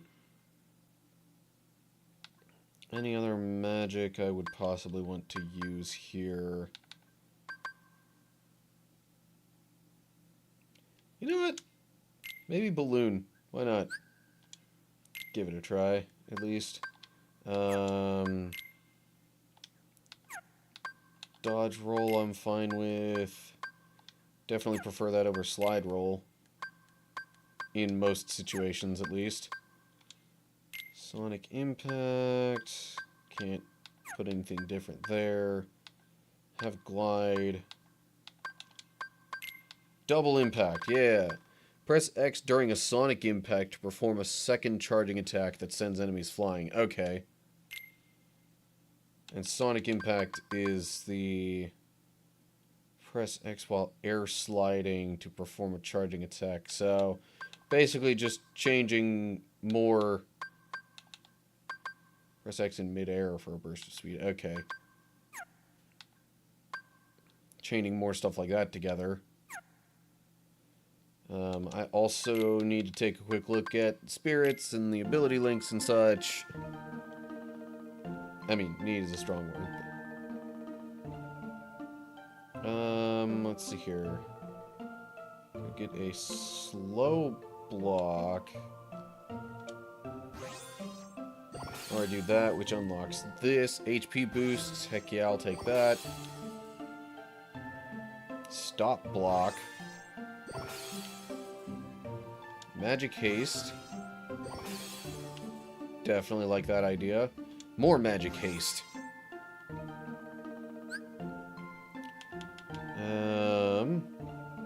Ooh, Kiraga. Yeah. And then magic boost. And that's all that Garfield has to offer here. Kind of makes me wonder if I should swap some of my spirits out. Fire Windmill and Fyra. Although I bet you the boost that they provide you only get while you have those spirits in your party. That would make sense. To me, at least.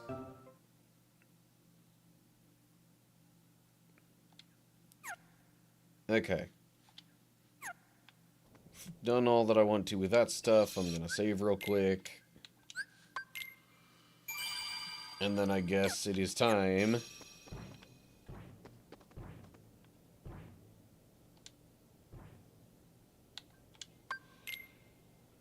It's time to fight.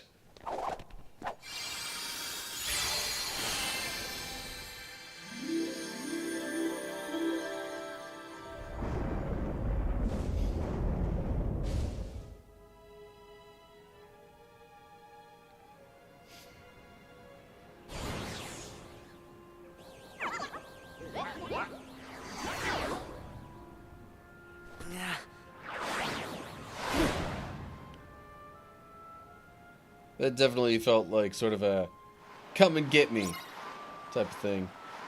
Thanks to slide and catch up with Spelican, okay.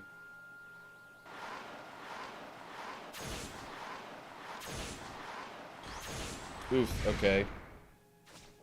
Am I supposed to like jump over those or what?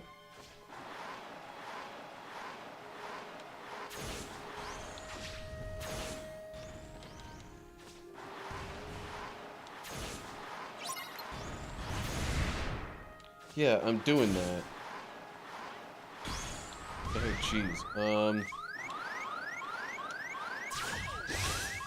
that didn't work.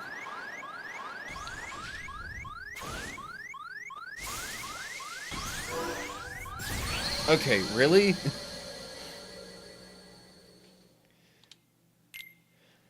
Alright, I just... maybe needed a bit of a trial run to help me figure this out.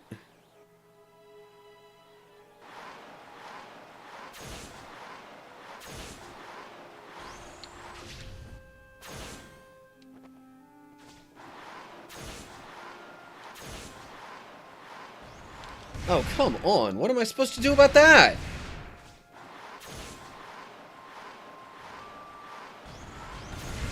It's like he shoots them directly at me.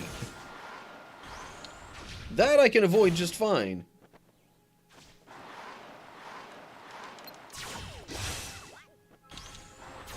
Okay, can't dash through that. Now what the... I should have been able to hit him. I had basically caught up.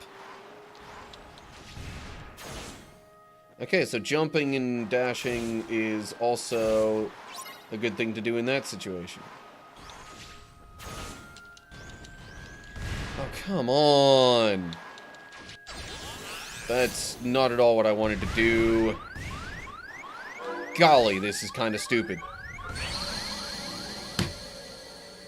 Right when it seemed like I had caught up to the dude, you would think I'd be in attacking range. Maybe I have to be, like, right where he is or something. I don't know. Or maybe I have to, like, jump and then dash and then attack.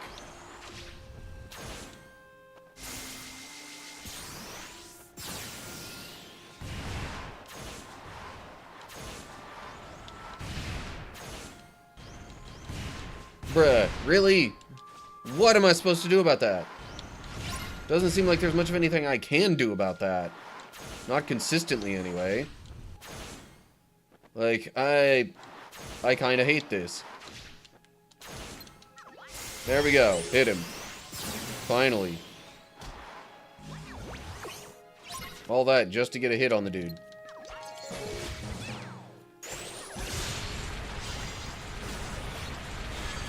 That did nothing.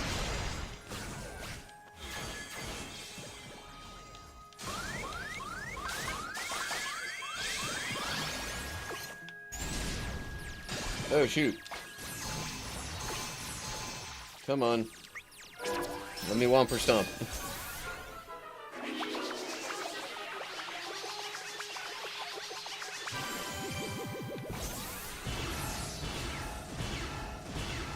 Yeah. Take that.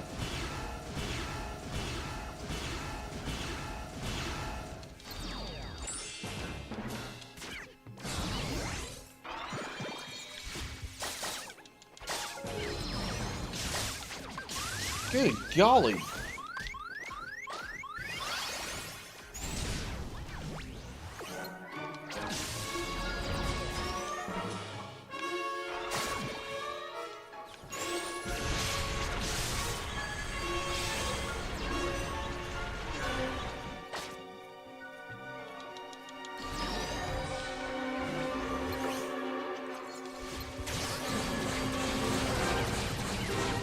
Yeah, okay. Tornado doesn't do much in this situation. Just saying.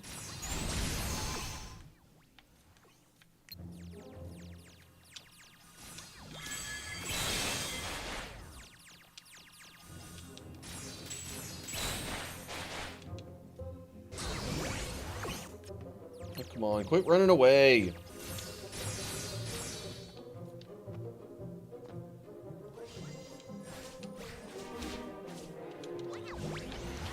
Ah, you annoying little bugger.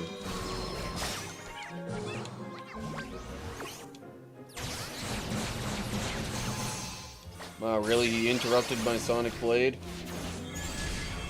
That's fun. Love that.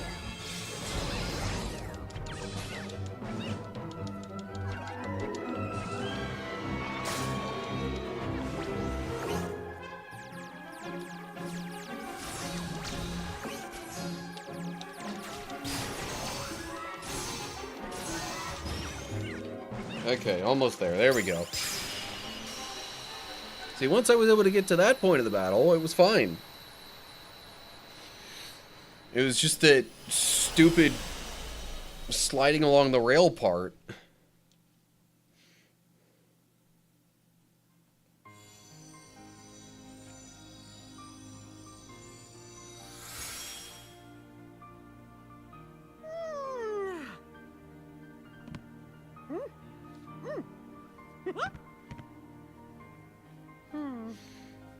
Alright.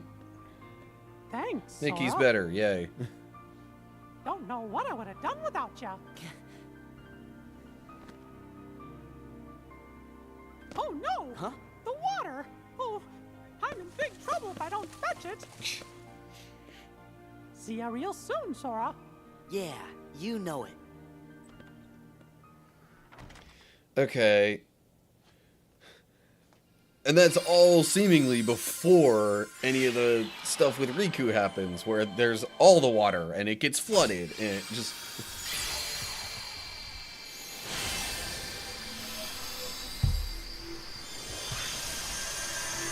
It's like they're in different versions of the same world, but like on different timelines, and I don't know, it's kind of weird and I'm still confused by it, honestly. Keyblade with long reach that provides an extra boost in magic and makes it easier to trigger reality shifts. Okay. But now what? Unlock Flick Rush Final Cup. And I probably can't do much else until I finish up with Riku. So I'm gonna save Sora's progress there. And I guess I've got a little bit of time. So, yes, friends infos receive a 20% boost in magic. That seems to be pretty much everything. Like, every possibility is like that. Okay, fine. Flow Motion Turbo. Increase the damage dealt by flow motion attacks. Effects last until you drop and scale with your level. I don't need an aerial recovery. Drop decelerator, obviously. Flow Motion Turbo could be interesting. Let's do defense gain. Why not? Flow motion. You know what? I could do most of this, actually. All of it except aerial recovery.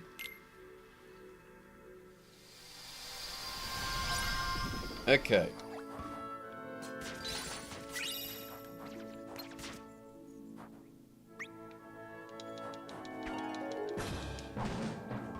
I should have changed Keyblades with Sora.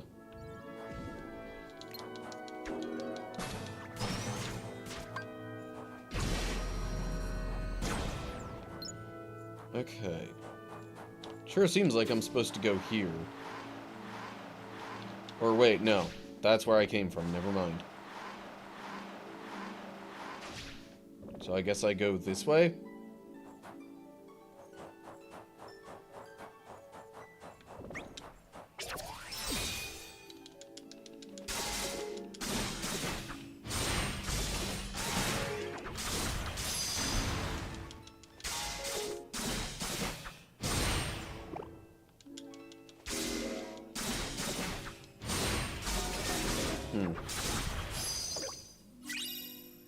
Okay.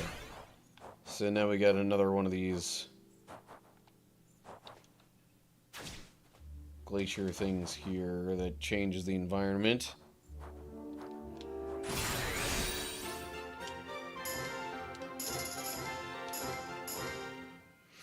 Alright, think I got that one first try, actually. Yeah.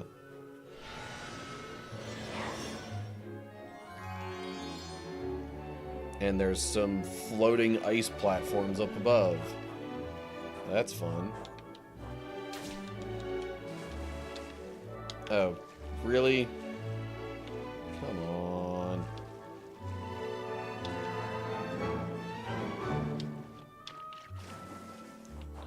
For a second there I was like, okay, how do I get back up? Okay, treasure.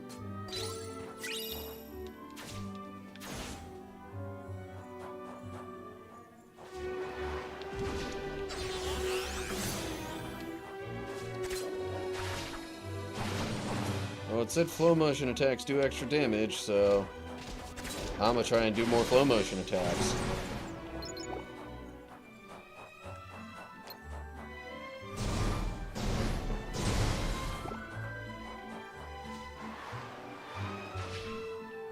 Okay.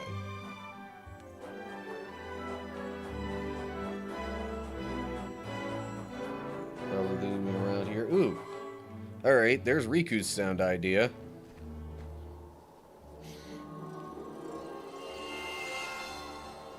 So I don't think I got Sora that much further ahead than Riku.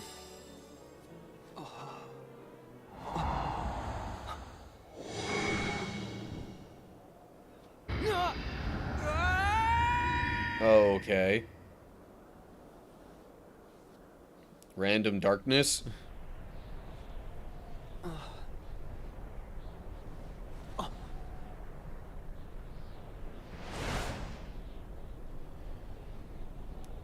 See, now this looks like it would be more closely tied to the, like, Chernobog part of Fantasia. That was Fantasia, right? You waiting for me? Yes. The boy chosen by the Keyblade. Riku. What? It was yours first, wasn't it? But you succumbed to the darkness you could not control. And your prize, the Keyblade, passed on to Sora instead. Your mistakes always end up being other people's problems. Maybe so. But I'm here to change all of that. Once again, you performed predictably, although on a grander scale than I imagined. If you're feeling so chatty, let's skip to where you reveal what this is all about.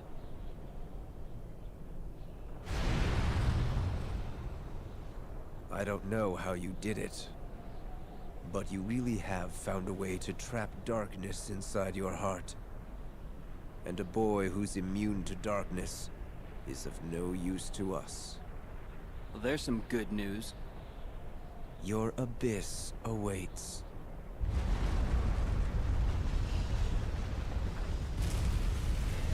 Yeah. When they say you're of no use to them, that means they have no issues with getting rid of you. Oh, hey, look, Chernobog. Also, Nicholas on YouTube, hello. I hope it wasn't too long in between when you posted that comment and when I saw it. My gaze is elsewhere. Yeah.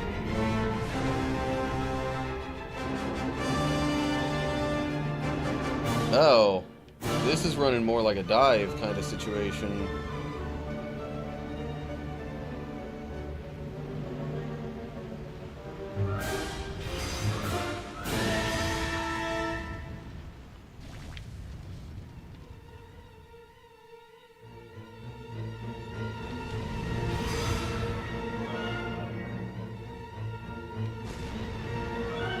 Also, the associated music here is pretty sure that's called Night on Bald Mountain. Okay, really? Oh, maybe I can get there a little quicker if I... Whoa, what is this? What is this? I thought I was going to be attacking those things, but maybe I should have tried to dodge them.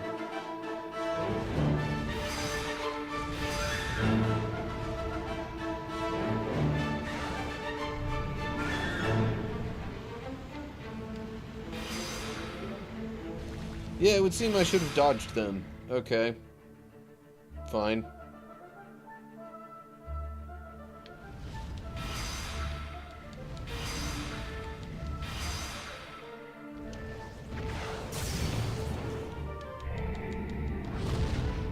Okay. Each hit I get on him removes an entire health bar, though, so at least there's that.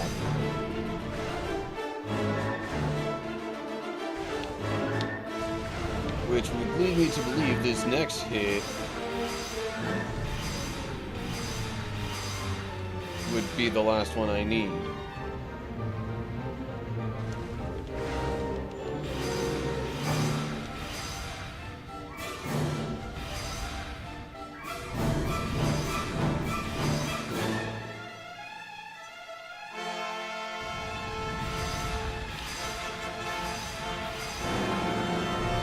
Those guys that latch onto me are quite a problem.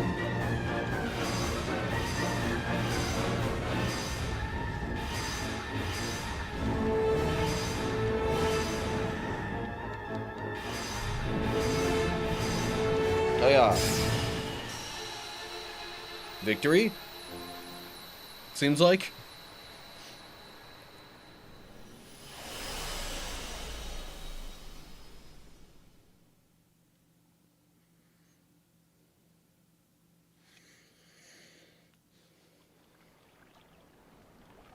Alright.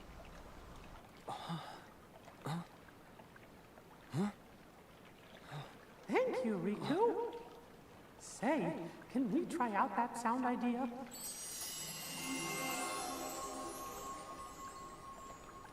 Also, I'm just saying, there's two books that seem like, you know, they're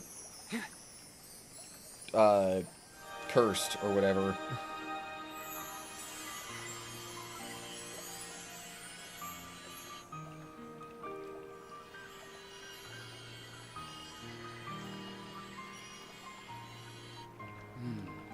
And just like with Sora, the one sound idea isn't enough.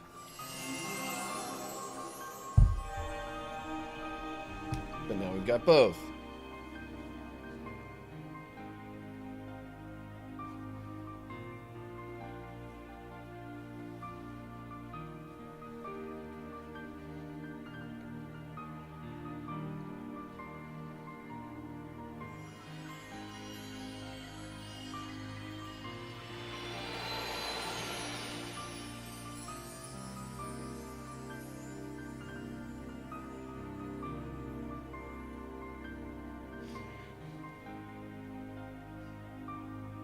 That was amazing!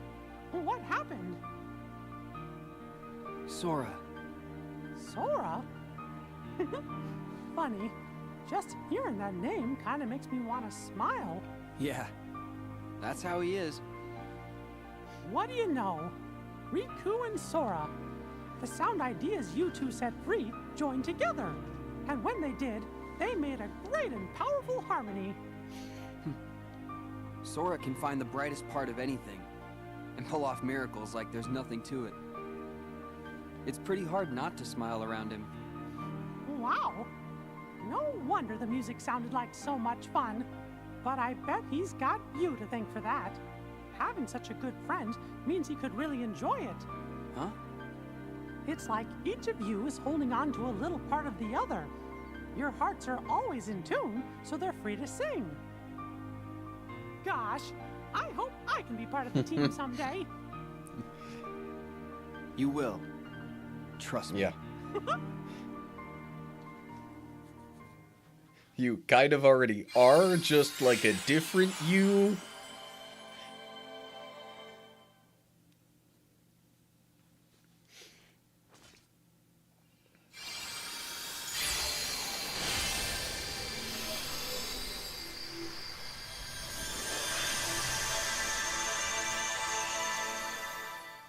Okay.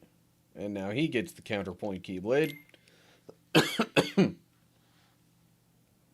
And more story.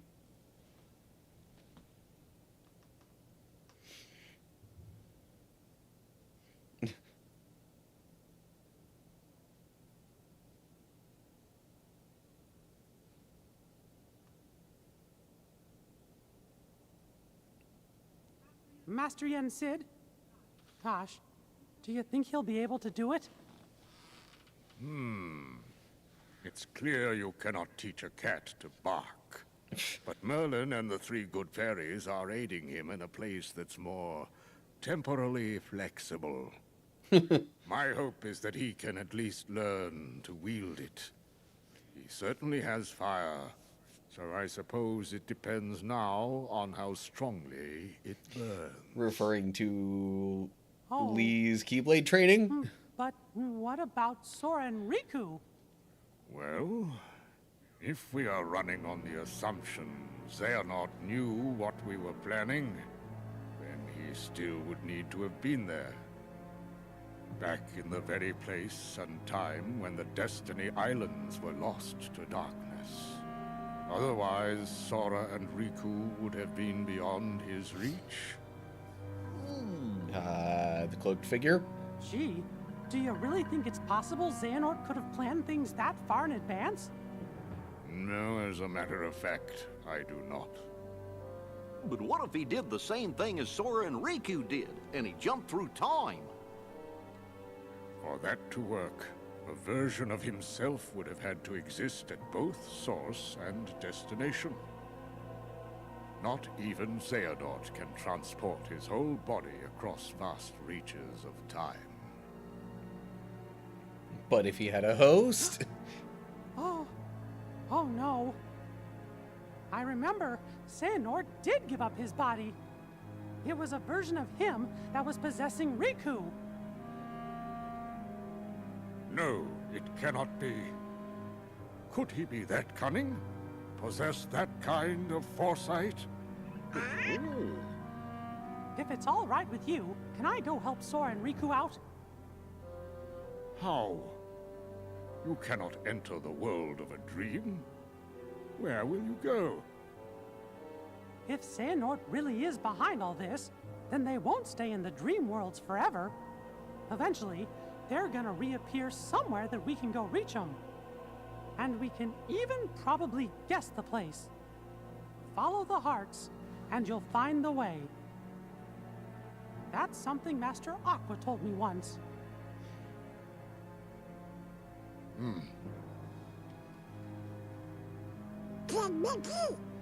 We're going too. Aw, fellas, you're my best pals. But this time, I really do need to go it alone. The dangers are greater than anything we've ever faced before. If something were to happen to Sora and Riku and me, why, you'll be the only ones left to keep this world safe. Mickey, I was not able to locate Sora. But I sense Riku's presence in the realm between. Trust your heart, and I know you will find him. Thank you. I promise I'll bring them both back safe and sound. Okay.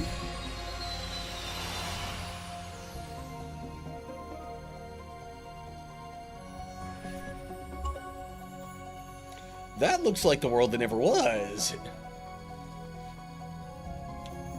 Is that what it is? Yeah.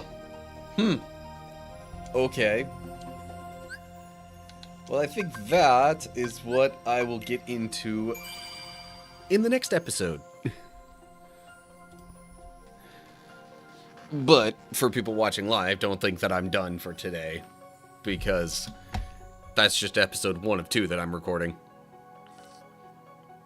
Who knows, I might even feel inclined to record more if the story really is, ramping up and things get even more exciting than I expect. So, like, I'm trying to understand, like, what Yensid is making the connection with. It was like,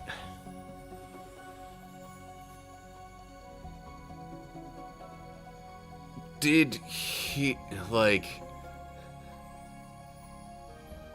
is his question about Xehanort thinking that far ahead related to the fact that him possessing Terra's body would then give him a connection to Riku, because Terra was the one who, like, kind of gave the Keyblade power to Riku?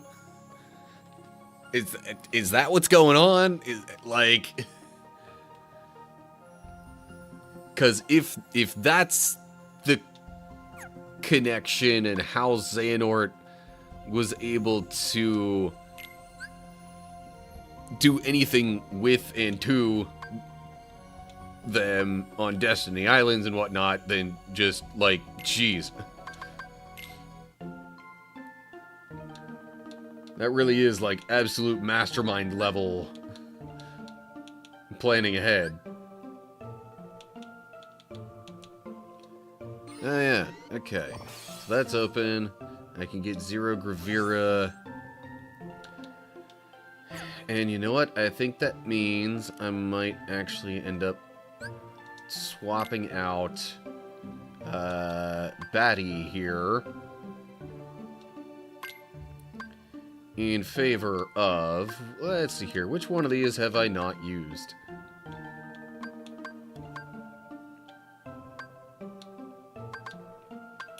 Okay, they're not necessarily sorted by rank, I noticed.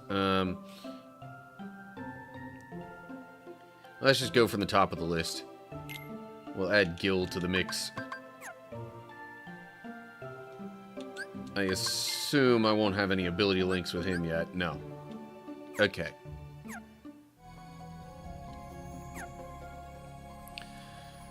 And once it gets Sora's turn, I'll need to swap a spirit or two of his out. Or I will want to, I should say.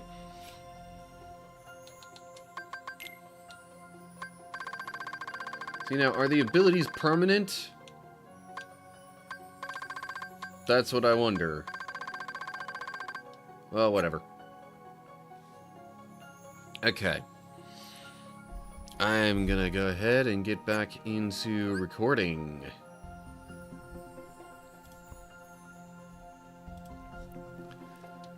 Okay. So, we have arrived at the world that never was.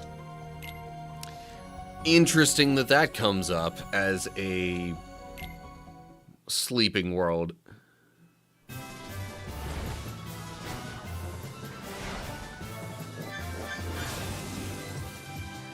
Rack up 1,300 prize points before time runs out. Jeez.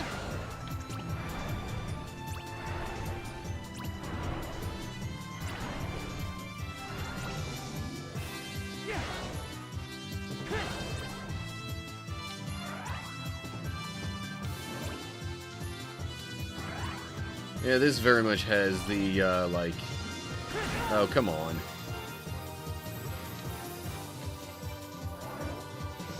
The, Enter the Dreadnought, or whatever it was called, kind of vibe to it.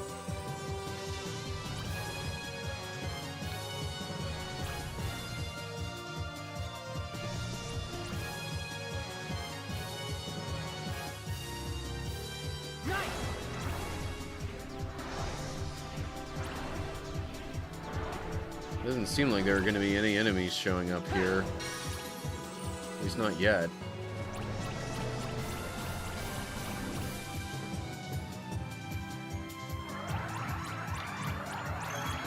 Okay, the ring is open. No more need to worry about, you know, any kind of time limit. Oh, and once you know it, it's a heart right there at the end.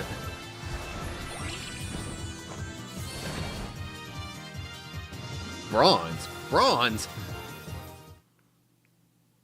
That didn't seem like it went too poorly.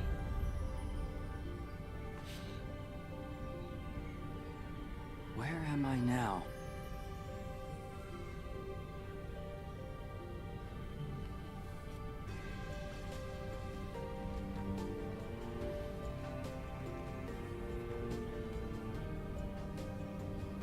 Why am I here?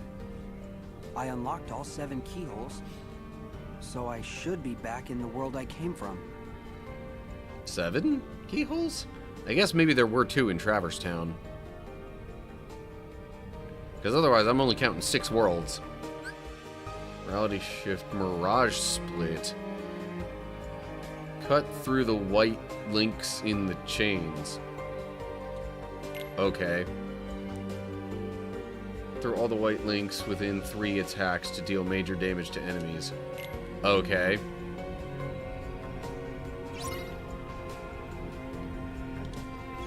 Saving.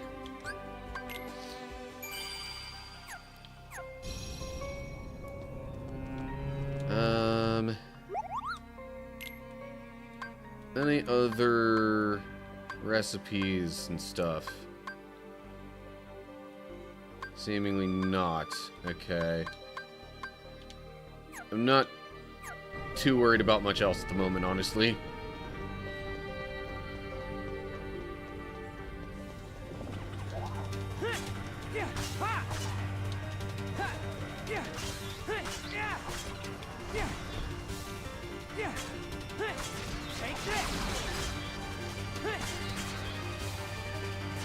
Oh, come on.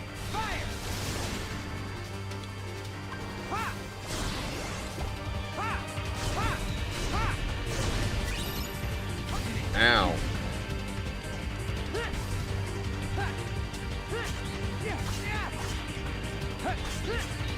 You know, I couldn't necessarily tell you why, but it feels nice to have a couple of moves that just seem exclusive to Riku. Like, they're purely meant for him. Okay, so I just press A to make the cut like that. Whoa. Interesting. Did not expect to see that. Oh, Gunny, quit running away.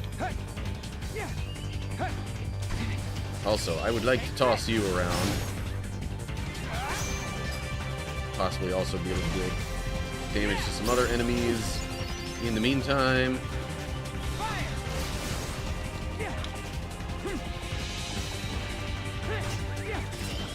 Yeah.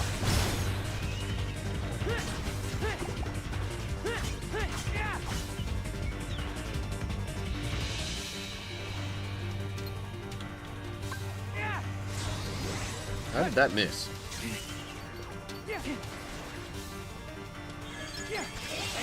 Oh yeah.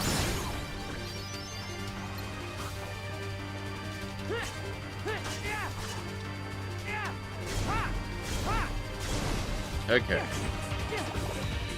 Oh, I need to double check the Keyblade to see if the one I have is the best one. Nope, counterpoint's better.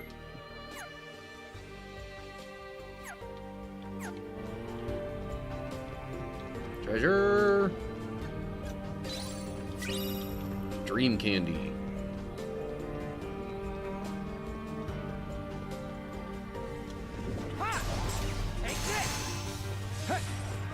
Now.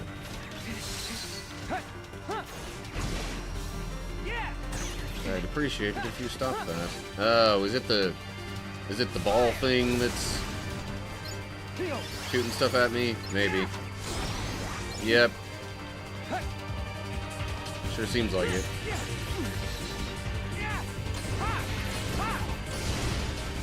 But it's not showing any kind of like health bar or anything like that.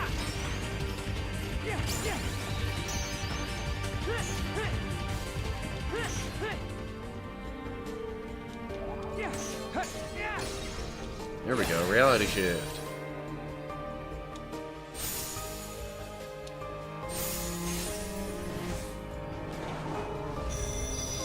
Oh yeah, so you just press A to make the cut across the links.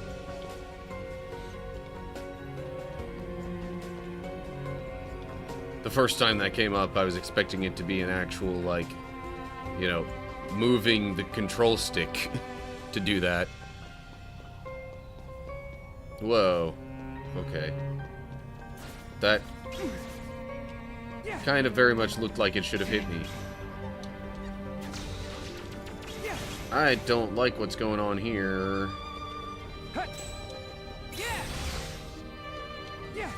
How am I supposed to avoid all this?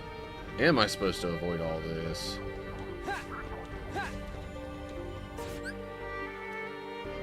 Oh, geez, in a battle portal? Without using Y commands? Ugh. Ooh, Kiraga!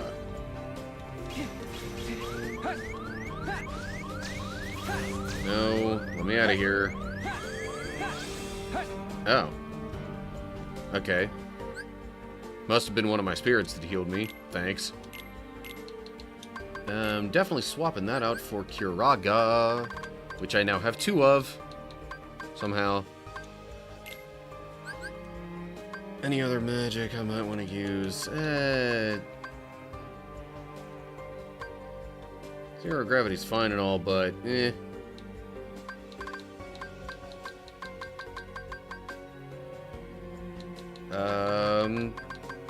Blizzaga. Why not?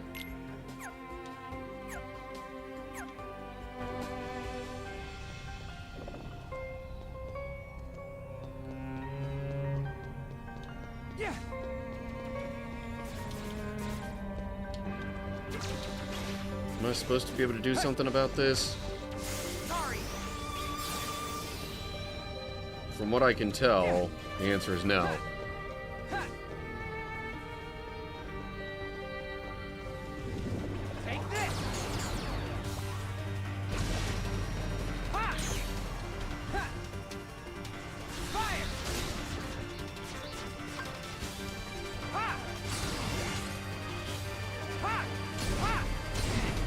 Really?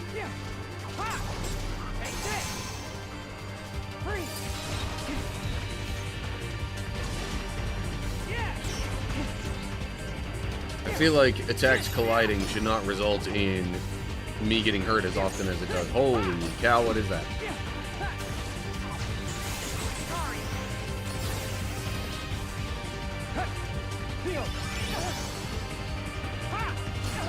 Doggone it, come on.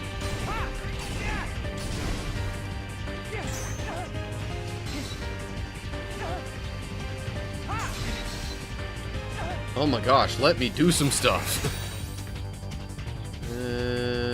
Okay. There we go. It seems like they rigged that up so you can't get all 4 in one shot.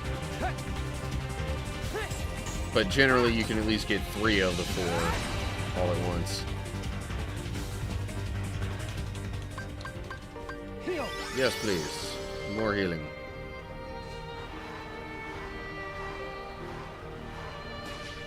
What is this? Whoa, okay.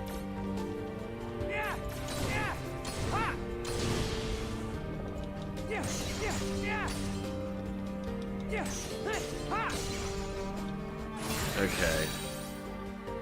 So I have to hit that a few times to kind of like weaken it, and then it'll give me the reality shift that allows me to fully break it.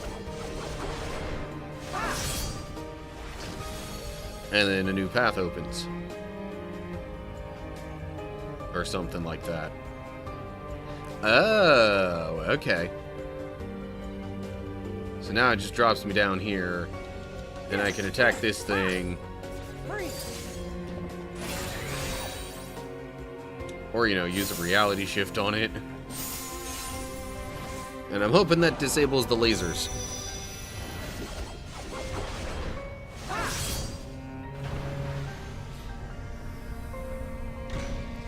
Yeah, okay.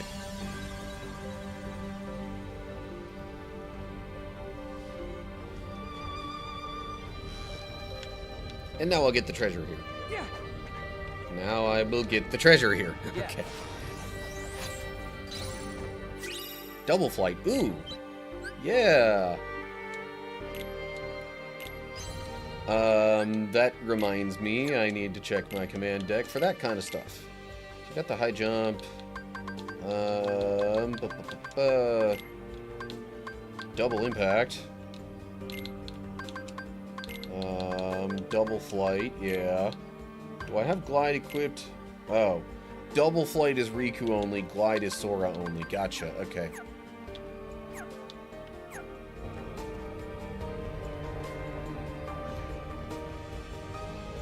Okay, now maybe I'll try out this link portal. Can't use Y commands. Oh, jeez. Alrighty. Well, then how about I do this? Now. This is already becoming a problem. Because I'm getting hit so much. Yeah. Okay. That's a toughie. Oh, don't tell me I'm gonna have to redo all of that stuff that I just did.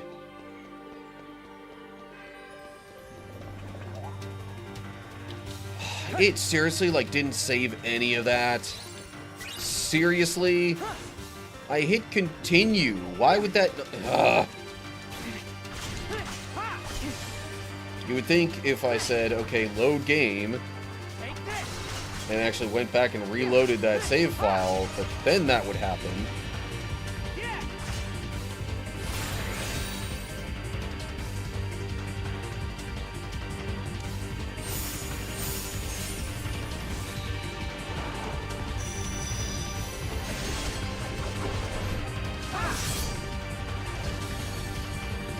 Intentional or not, that is some absolutely stupid design. Especially relative to other games in the series. Like, it has pretty much always been, you hit continue, you go from, you know, shortly before the place that you died.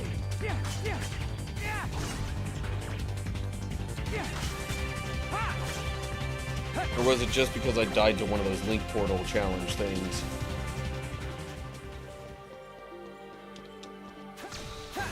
Get myself out of here ASAP. Okay, whatever.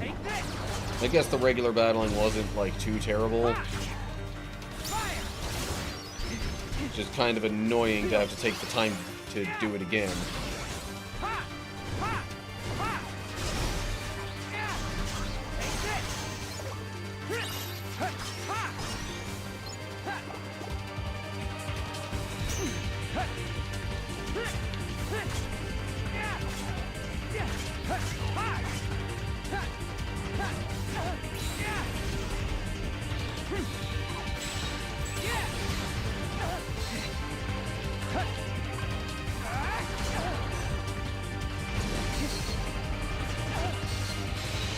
Come on.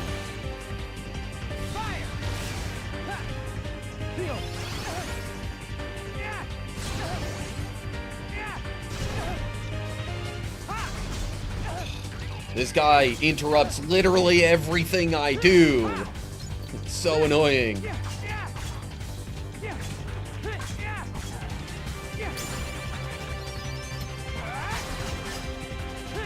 Okay. You're gone. Hooray. Okay.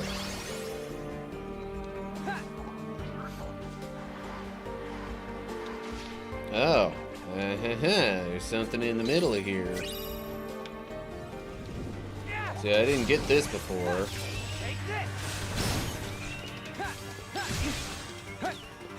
Literally about the only good thing about backtracking like this. I thought maybe there was going to be something along here. And it turns out I was right.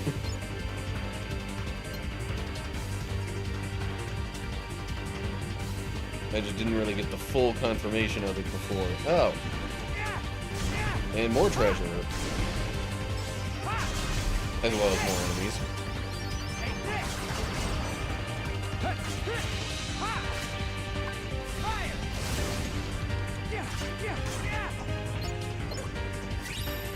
Okay.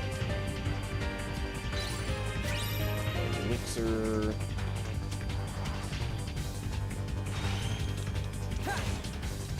That was not at all what I was trying to do there. What the heck? Oh yeah.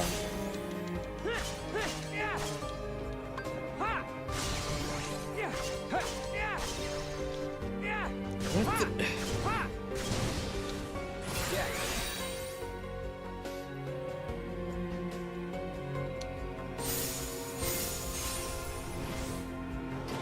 Sometimes I do things to,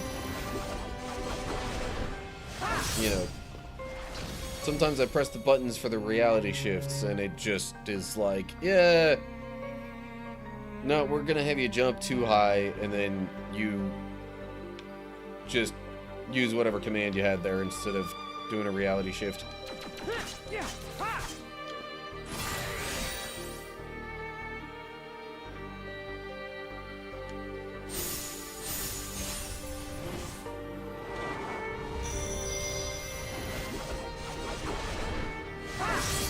I guess they give you 3 attempts to hit all that stuff. Because, well, actually maybe I shouldn't say too much about the reason why until I've gone through the entire world and seen all the different, you know, what's it called? Mirage, whatever things.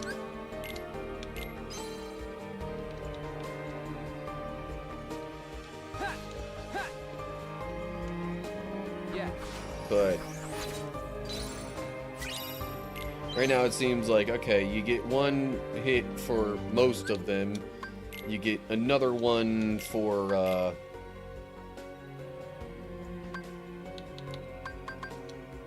you know, the one that's a little bit off. And then you get 1 to just have a freebie miss kind of situation. And even completely, like... Okay, I get that I wouldn't have had Kuraga equipped. But, like, even my changing to include Blizzaga, like, why was that undone?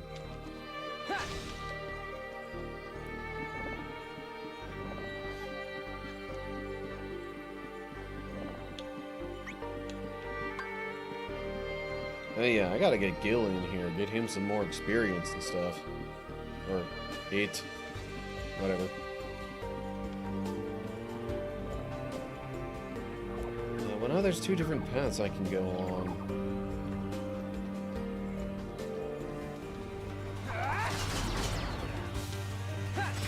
Take this!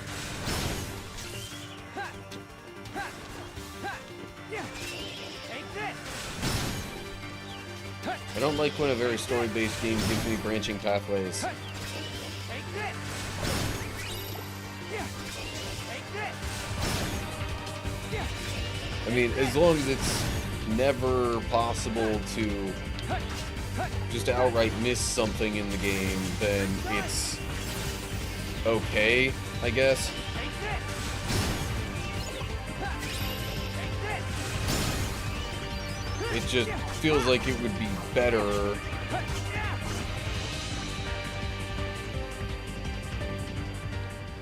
for the sake of, like, trying to get everything at once, you know, all in one go, to not have it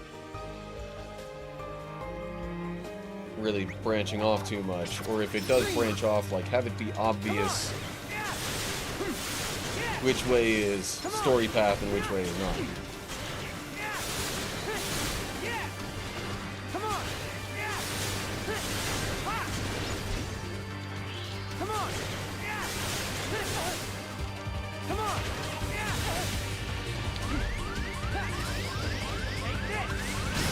Oh, come on! Are you freaking serious? As I'm in the middle of a move, and tell me it's not gonna make me redo all of that stuff again? Oh my gosh, this is... Okay, horrible game design. Please. Alright. I am literally going to pause my recording as I go back through this again, because I am not subjecting any viewers to 3 times of going through that. That is absurd. Why is there not an option that lets you just continue from where you left off? Like most of the games have. Even just within this series.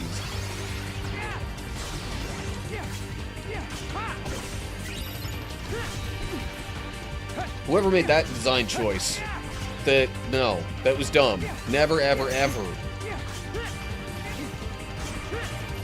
Or, let me rephrase that. Always leave an option for someone to continue right about from where they died. Unless there's like a specific game mode or something that calls for not doing that.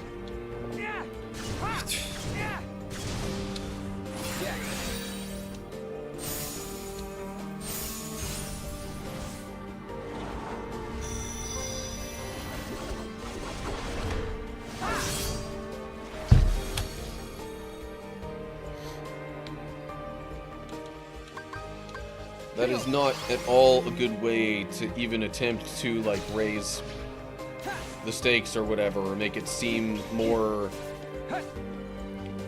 important that you not end up dying at any given point. Because, you know, stupid stuff happens sometimes. And there's no need to have that erase someone's progress.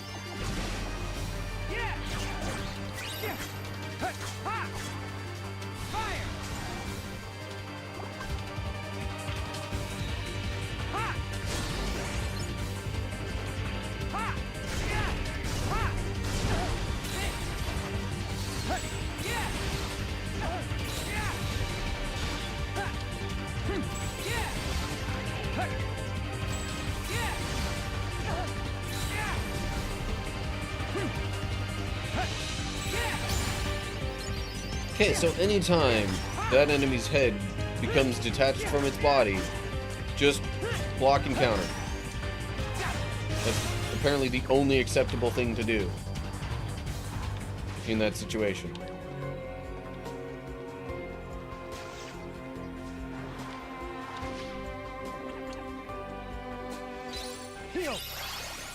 Or the only reliable thing to do, I should say.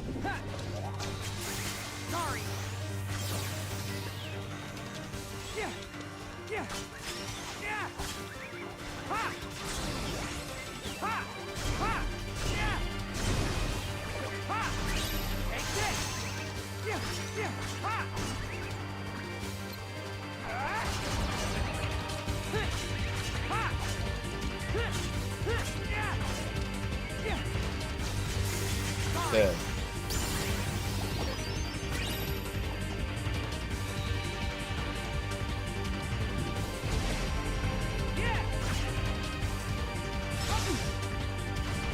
There was so much about this game that I was enjoying. Why did they have to have one thing that ruins so much? And allows for such a significant possibility of not enjoying things in this game.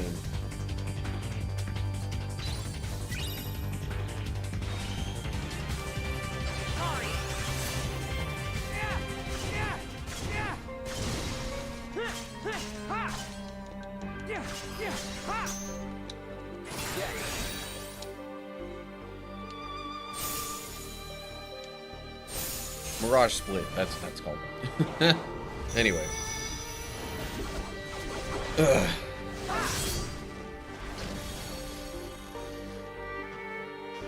Well, so far that it's just about the only thing, well, it's the primary thing that, or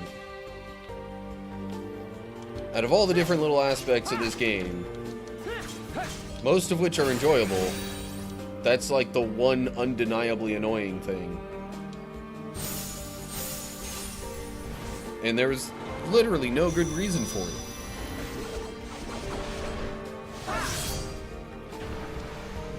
They've had that work just fine in other games in the series.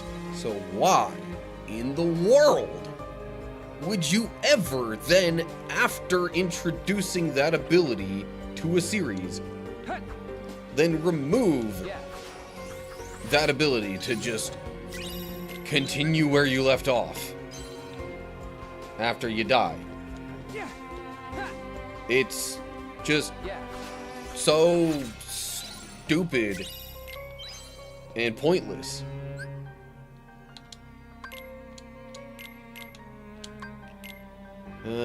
So this is gonna be, I mean,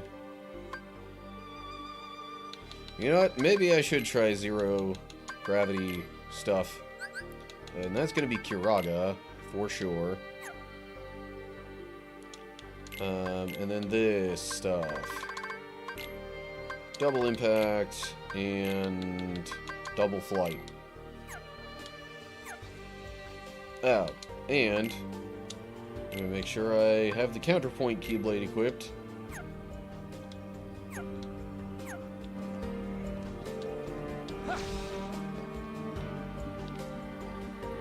Okay, this is where I might resume recording. Okay, so got myself back here. I may actually try the other path that's available first.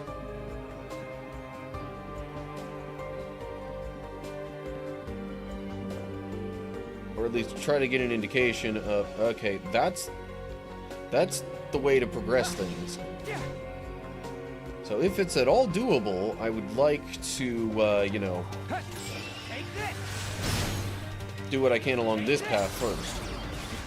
Ow! Jeez!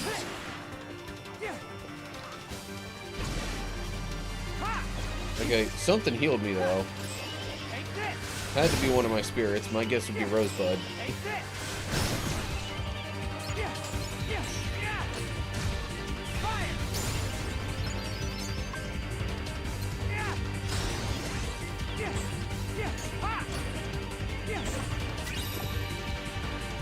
Alrighty. Now for this.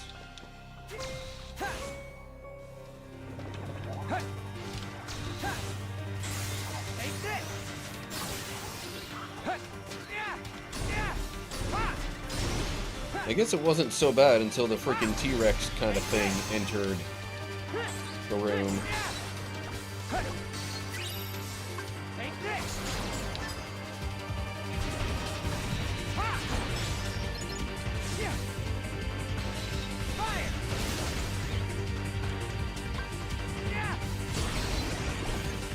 Like right now.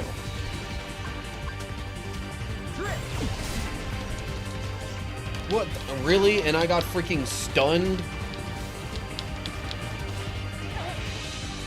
Okay, hang on.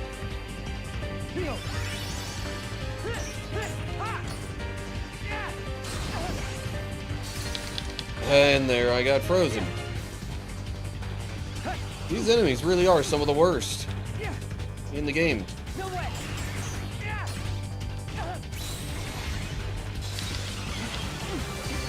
Oh.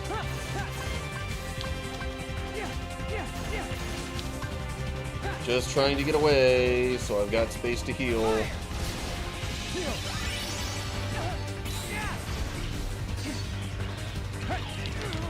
Really? Okay, there's one down. At least there's that.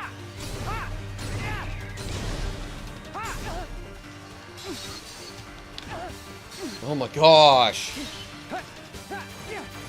The comboing! Like, why?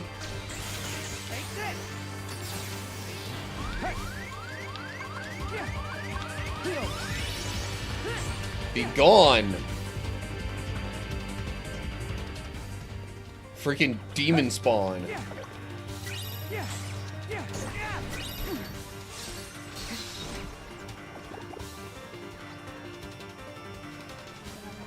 Really, I think the worst part of it all was just that there were two of them.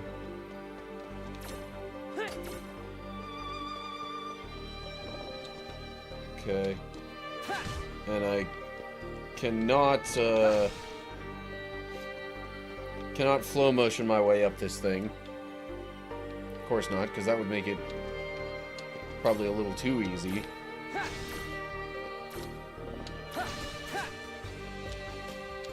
Oh, come on. Really? Really, really?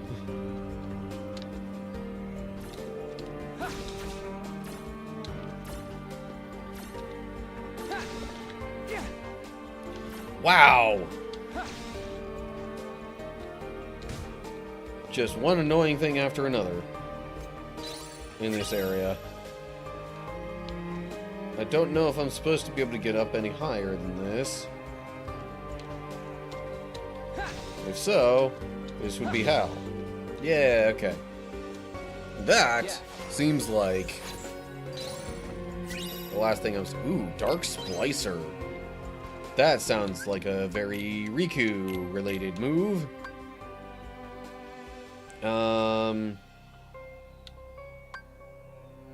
Let me get rid of Collision Magnet for it. Oh, uses 2 slots. Jeez. Okay, then I'll replace Time Storm and Collision Magnet with that. Stop an enemy in its tracks, then warp around as you pummel it. Okay. Sweet.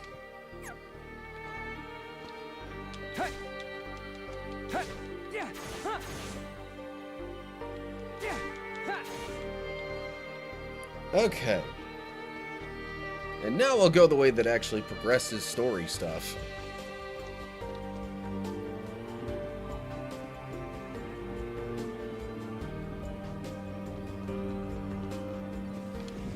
But not before a couple of enemies, and trying out this Dark Splicer attack, command, ability thing. Okay, not bad. Not bad.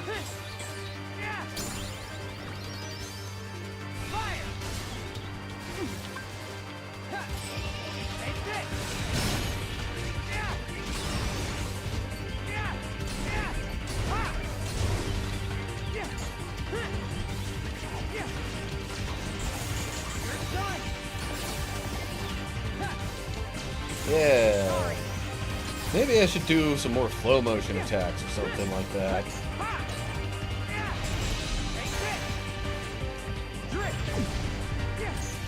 Yes, no gravity for you. You all just float there in midair while I attack you. Okay. Treasure, dream candy, and moving on.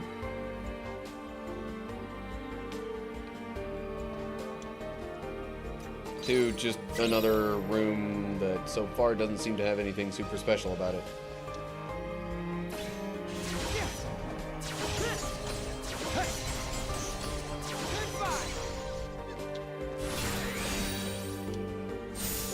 Ah, sweet. Broke all the links in one shot.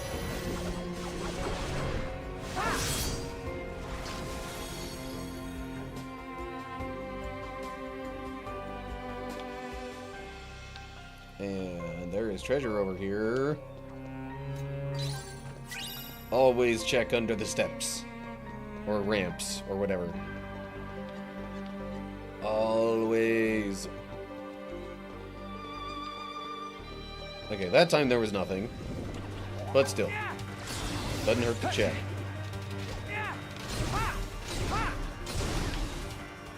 Reality shift?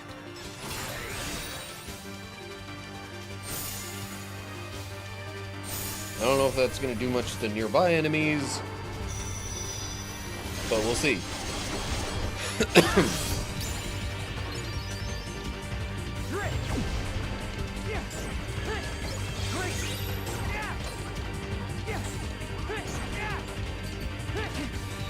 Be gone. Oh, hello. Now we've got some of these guys.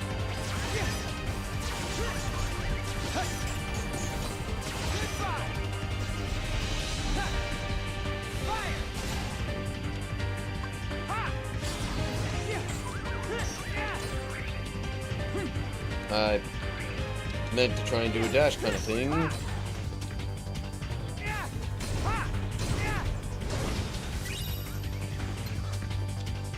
Ow.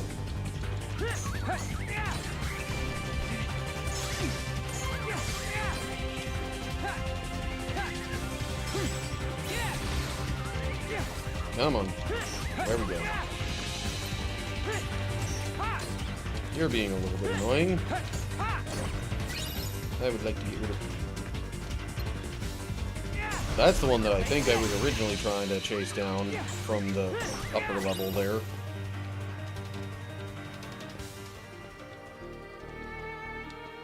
Okay. Does that actually lead to anything? It doesn't seem like it. Unless maybe I can, like, get up here. No, okay. I don't know what that's all about.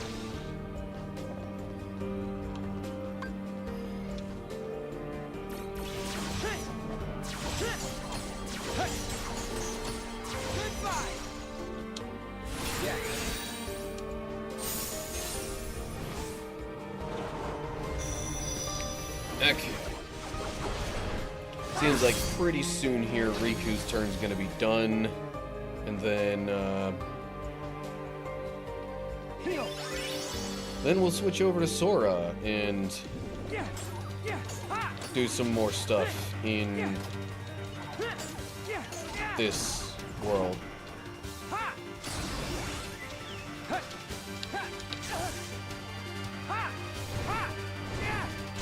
I'm just saying, this world in particular showing up when Xehanort's involved, and especially considering Xemnas showed up earlier, really kind of has me thinking it's a trap.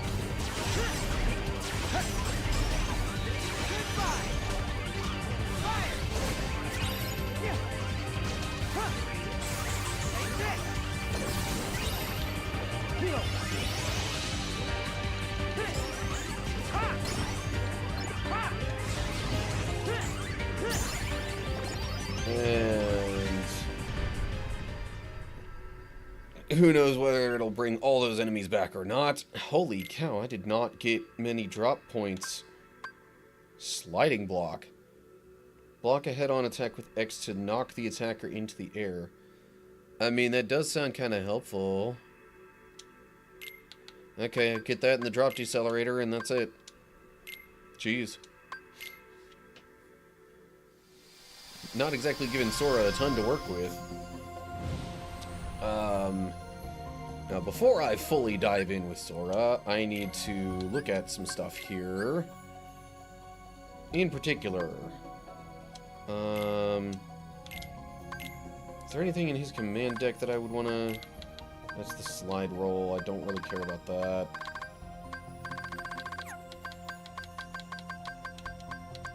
Any just other random stuff that I would... the new thing is here with the sliding block.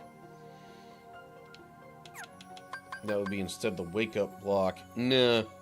Wake-up block is more valuable to the overall operation of the game and being able to do more stuff in each drop. Maybe I should say the overall progression of the game. Kiraga, yes please.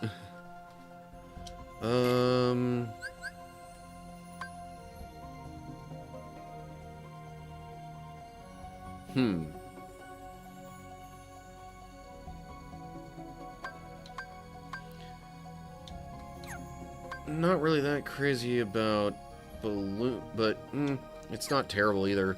Actually, what I'm really not crazy about is Tornado.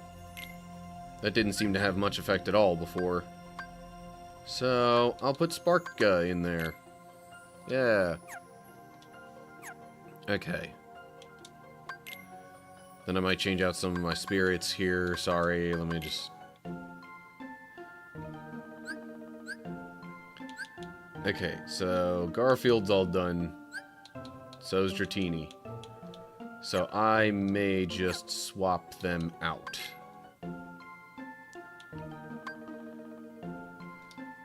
Garfield. I'll swap you out for Poe. Big Mama can replace Dratini.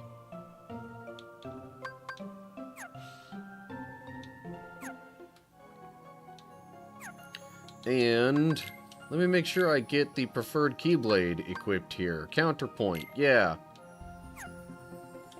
Okay.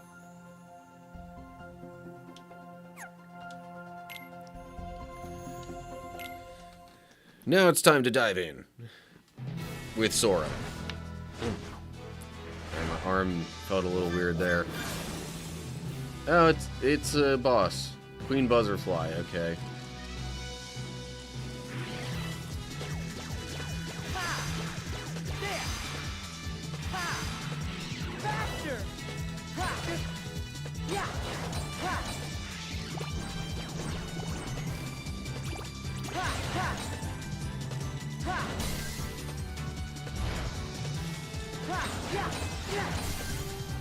Dang.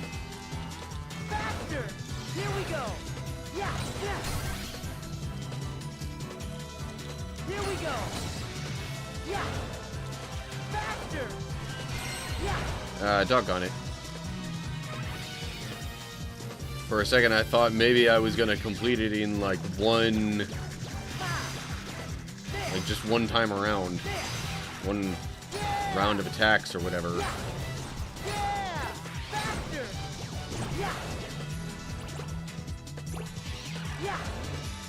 Oh, come on.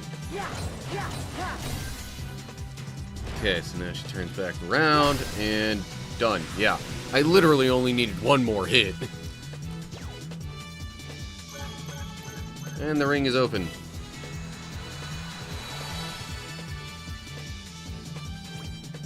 Get some more prizes there. And we're done.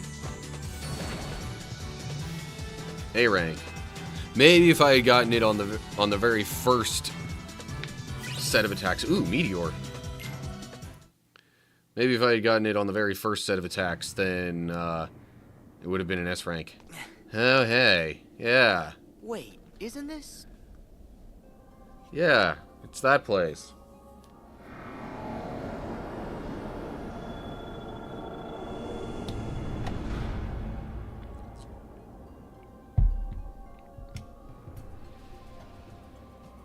Is the organization's world sleeping too?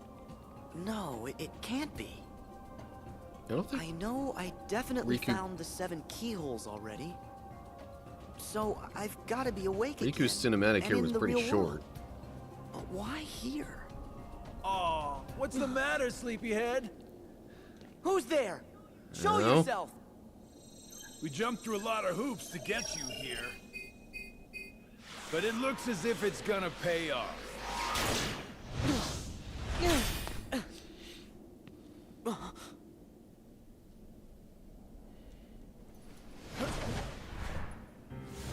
Alright, do I call you Brig or Zigbar in this case? I'm more inclined to say You're Zigbar part just of because of the cloak. Hey, let's hit these plot points in order. Sora, Roxas. First, you must be wondering about your revised itinerary. Why am I here, not back home? The answer's simple.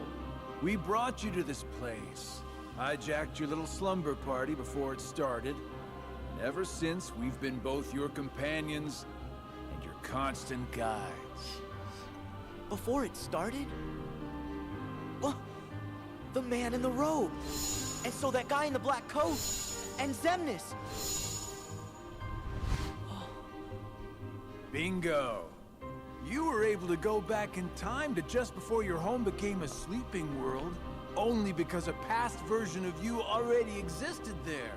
And I can see, in the past, you already met Mr. Rogue Guy. Yep, he was there then to make sure you ended up here now. That's ridiculous. It sure is. It's too perfect. Who'd ever believe it? Which is why you idiots never saw it coming. You thought you were off doing some kind of test, right? We'll test this. How come you're wearing the same clothes if you're already back home?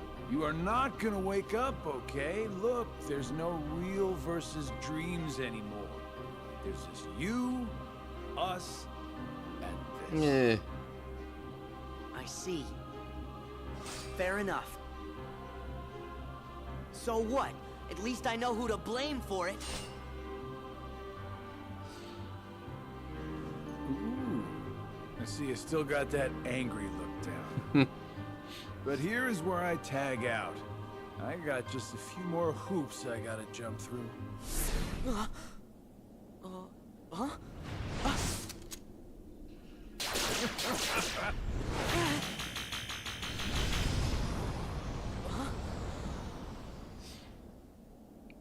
Oh, jeez. Come with me.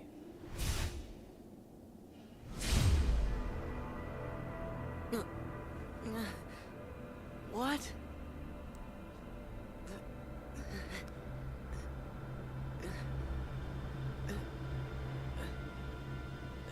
Pleasant dreams, kiddo. Okay, maybe that's where the whole diving too deep into the dream thing comes into play.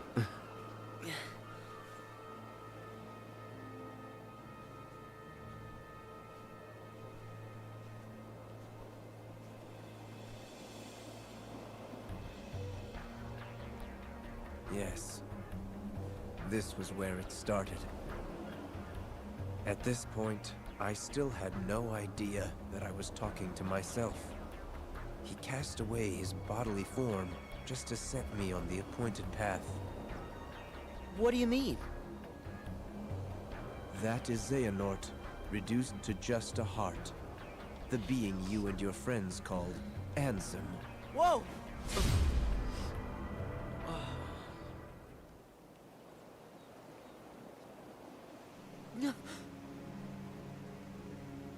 Him. Is that? Yes. The point in time that Zigbar mentioned. Me. Right before my world was swallowed by the darkness. To move through time, you must leave your body behind. Ansem first sent me on my way, and then placed himself here when the time was right. That is what set all these events in motion. What are you saying? That he knew everything that would happen? No, not everything. But remember, Ansem possessed Riku, and saw his experiences in real time. So? That could only tell him so much. How did he know I would be here today? Simple. Kyrie! Oh, ah! That's how?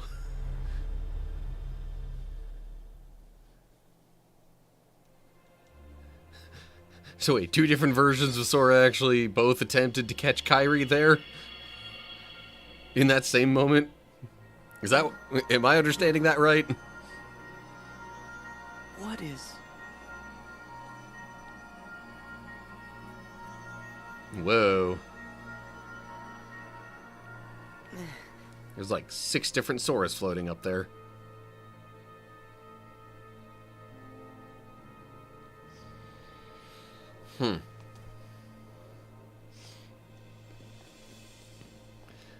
Huh.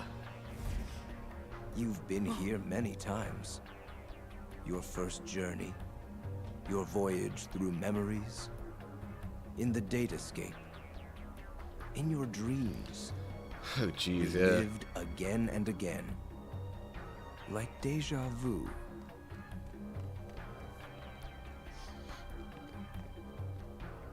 King Mickey? Oh,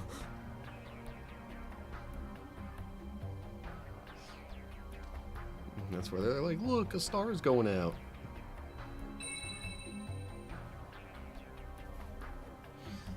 Donald!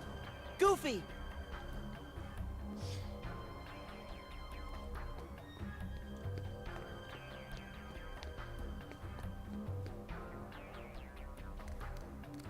Pluto! Okay. So how exactly does all those different trips here relate to, you know, all this knowledge and planning of Xehanorts?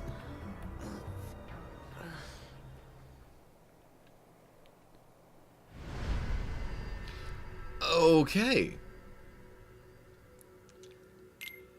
So I straight up can't play as Sora anymore. It just kicked me right back over to Riku.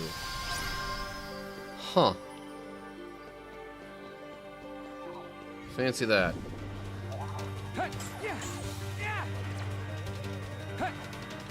Come on.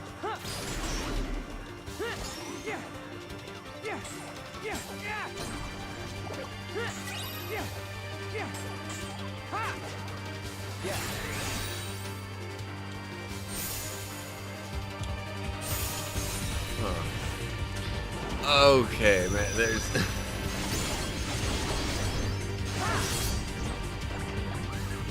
I feel like that one scene, or that couple of scenes, actually served to explain a ton of what has happened throughout the series.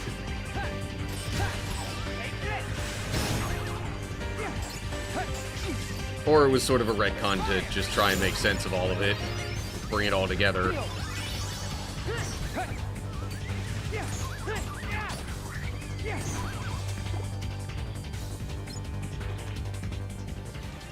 Okay, so I did stuff up here.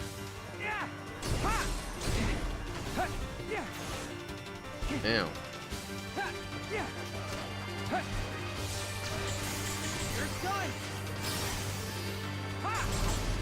So am I actually only going to be able to play as Riku for a while now? That's kind of what it seems like.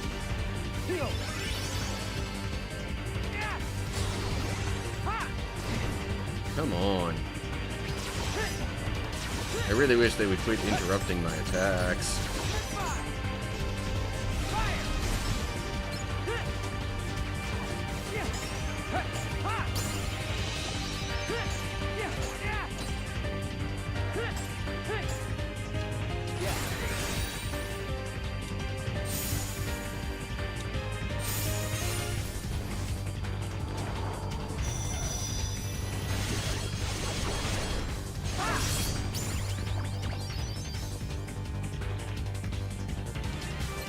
But it does kind of make me wonder if Nomura, like Xehanort in the story, actually had all this stuff planned out. Or is the whole situation, in a way, a bit of a commentary on how he's creating the story, where it's like he's essentially taking, you know, knowledge of moments from the past and combining them with future ideas, or I don't know if that's even the best way to word that, but like,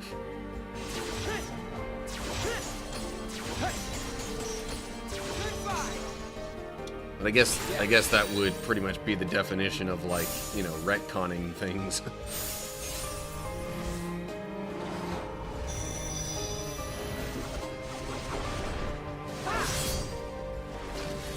I don't know if there's actually supposed to be any sort of meta commentary to be gleaned from this. It just kind of made me wonder.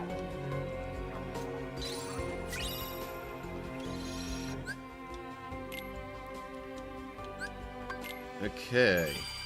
Walk of Delusions. Both of the save points mention delusions.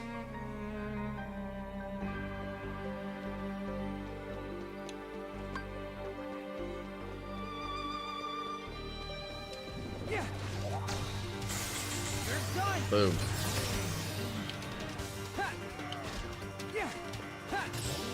Yeah, I can toss these guys. I like tossing the big guys.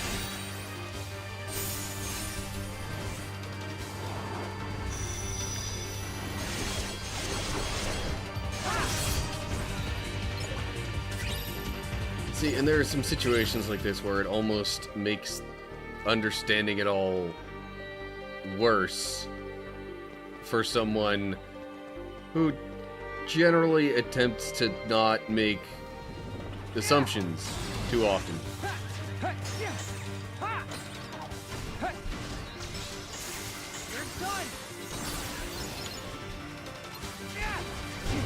Really?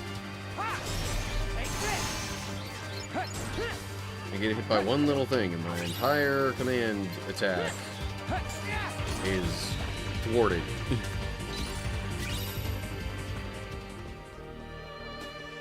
More treasure.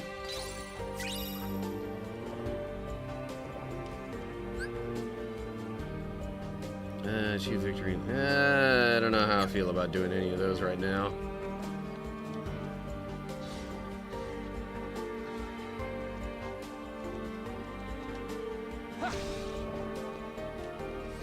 Okay.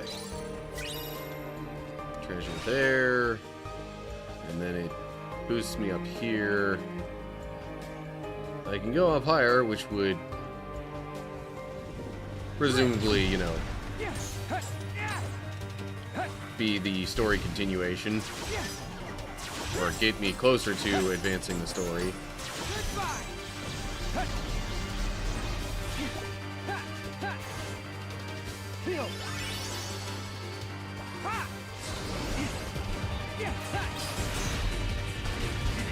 Okay, come on.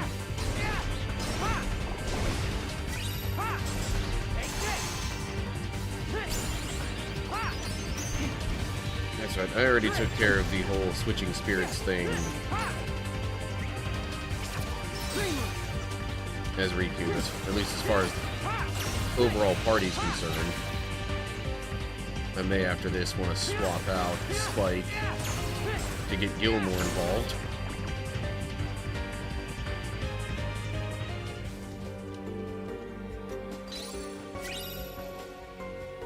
Okay, but where's this gonna take me then? What the? Hang on. What happened there? Oh. Supposed to ride along that. Okay, now. Spike. Swap out.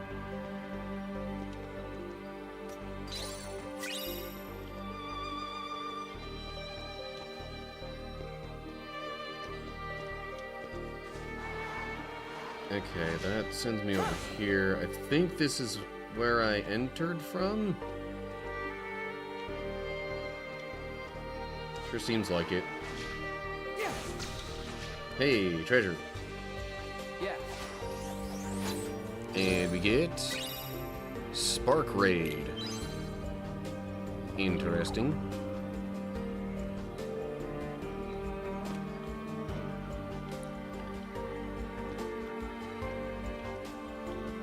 Okay, so yeah, so then I went over here.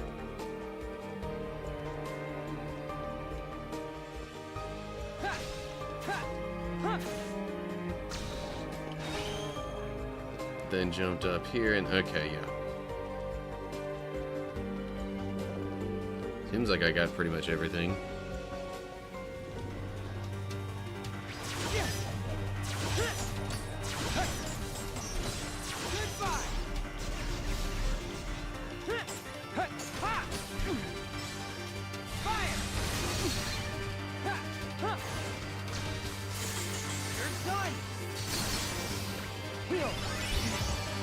These guys with their projectiles can be a little bit annoying.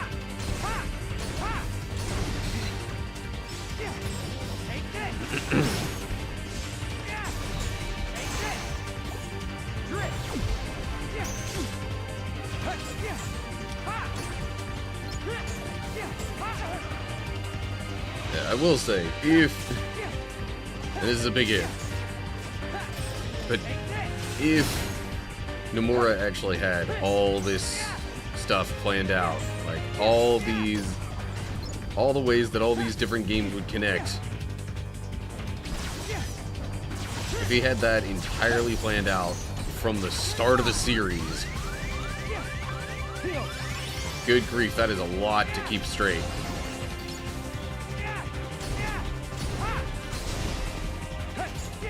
And to, like, not have any cracks in the story right from the get-go.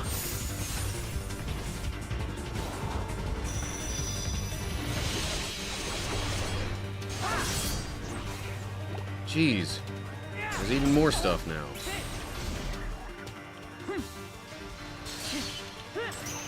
Oh my gosh, I hate these enemies.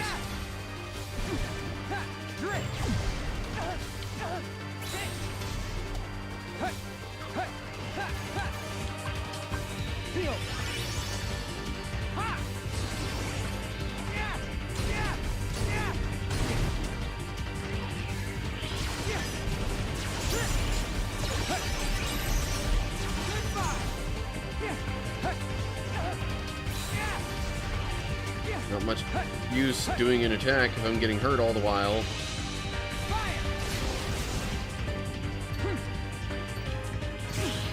Okay, really? Really, really? Please don't let this kill me. Okay. Jeez-a-loo. Saw that coming. And yet, it'll only let me do so much blocking and stuff, which I find kind of weird.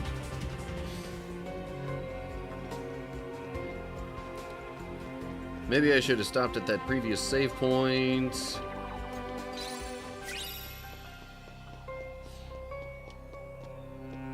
Examine. Okay.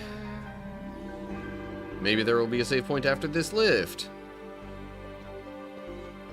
That would be very helpful. No? Or maybe that would just be a little too convenient.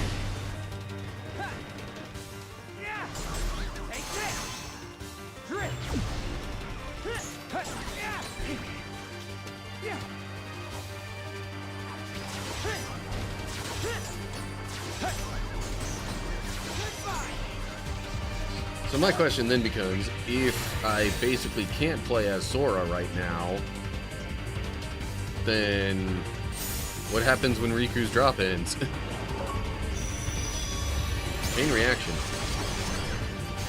Sever all chains with a single slash 3 times in a row.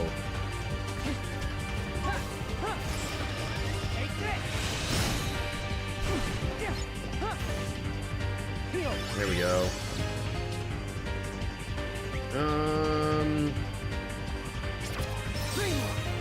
Don't know if this is necessarily the smartest idea, but I'm gonna give it a whirl.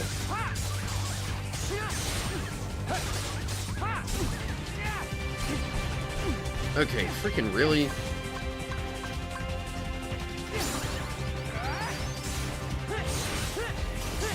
Makes me wonder if Riku then just kind of gets to use his own drop points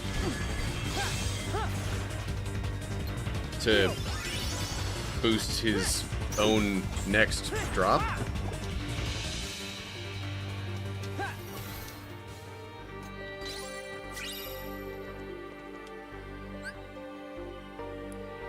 I don't feel like doing any of those right now, honestly.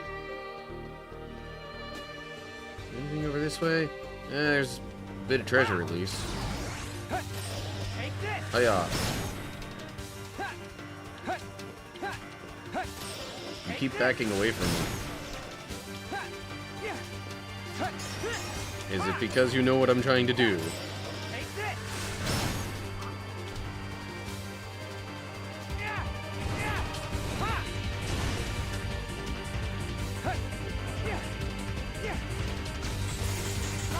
Boom.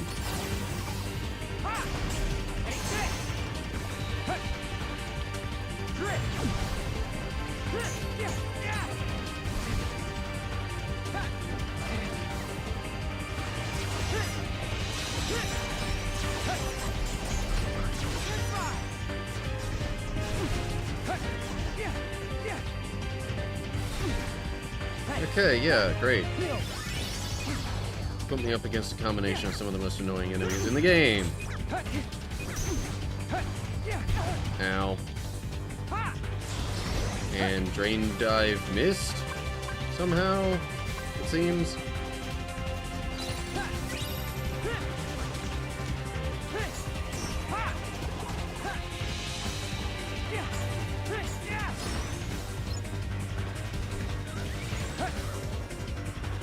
Okay, I would like to heal now. Drain Dive. Or not. Or Dark Break. I mean, either way, I deal some damage at least.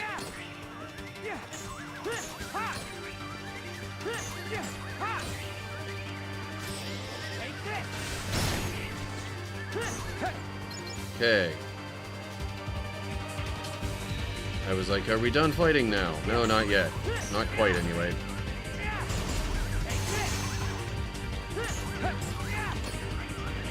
Might be close, though. Okay. And I assume I'm gonna be riding this on up. What?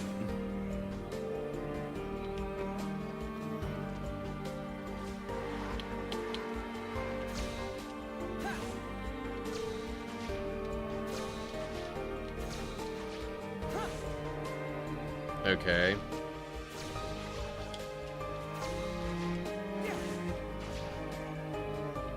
Alright, I've made my way up here. Wonder if there was anything off to the right that I missed. Got some candy goggles. Doesn't seem like I would have missed much of anything, although if there's treasure here... No, there's not. Bummer.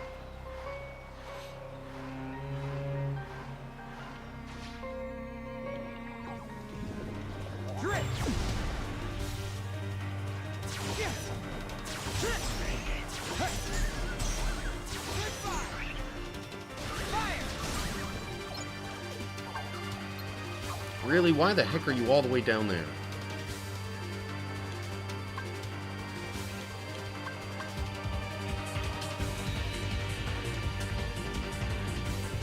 Alright, whatever. I'm gonna get this treasure and see what else comes up.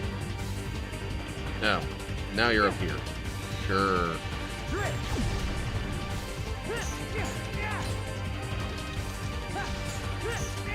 Okay. Be gone. Treasure! Yeah! I would like some treasure. Wondrous fantasy. Okay.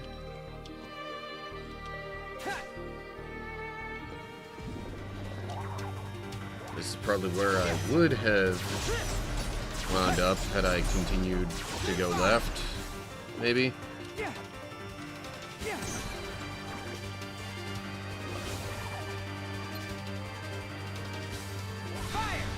Haha. Hooray for a ranged attack.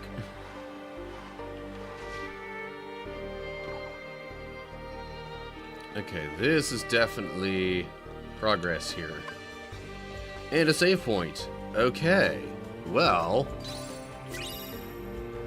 that seems like a pretty decent spot to wrap up this bit of recording. Oh, man. Okay.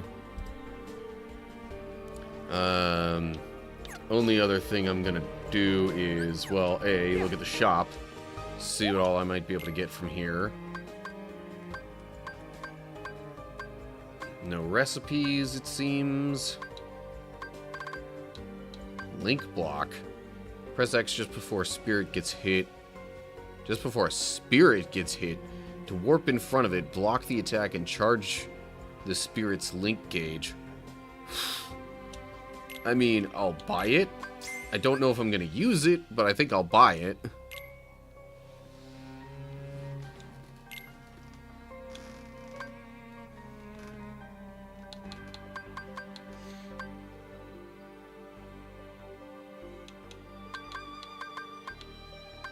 Are there any of these kind of things that I don't have? No, that is not like the figments and stuff. I was talking mostly about other things. Ooh. Okay, I could buy Blitz for Sora.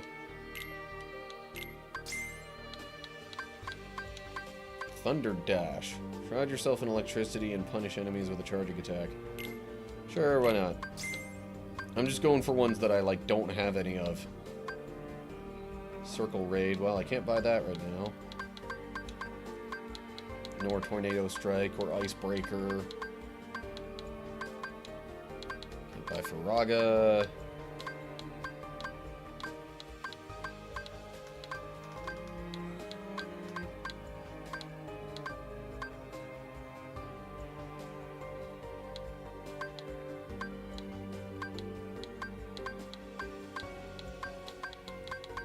Yeah, that figures.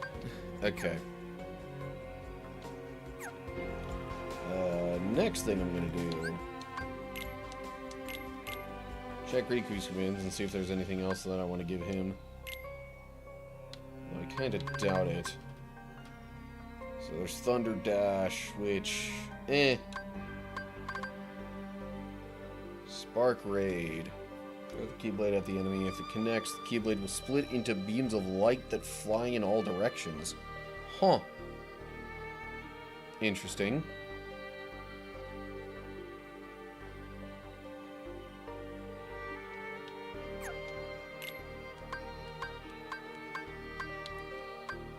Oh, meteors Riku only.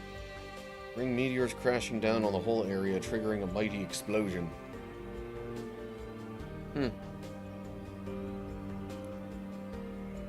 Tell you what, I will do that. Get Drain Dive up there, I guess. I don't know if you could tell, but I'm kind of focusing on Riku-only stuff. You know what, I guess I'll get Shadow Breaker up there instead of Drain Dive.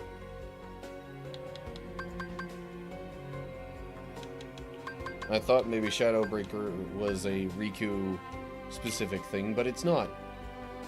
Alright. Meteor, right there. Alrighty. Now... one last check-in with my spirits here.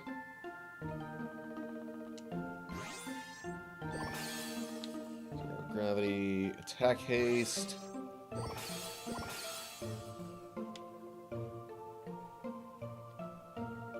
Water screen. And then I can get either sleep block or water boost.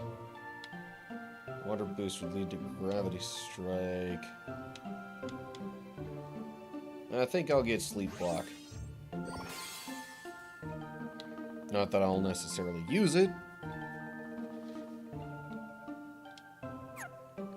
Wait, no. I meant to switch spirits, yeah. Okay. There's Blizzara, and that's it for Rosebud's stuff. And then Spike. I get combo plus. Yeah. Oh, and Circle Raid. Wasn't that one that I was thinking about buying just now? I think it was. Change party. Well, since I got all the stuff from them that I wanted. Let's see here. So I've already retired Garfield, Batty, and Dratini. I've got Poe and Big Mama going along with Sora. So let's get Turbo and Sir Toad up here replacing these two.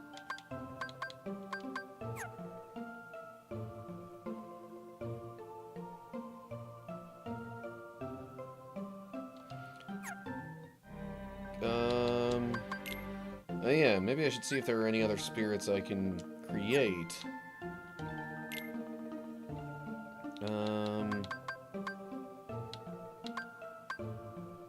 Okay. I could make a Stagger Seps. We'll use all of that. And figures a Drop Me Not is the item I have the most of.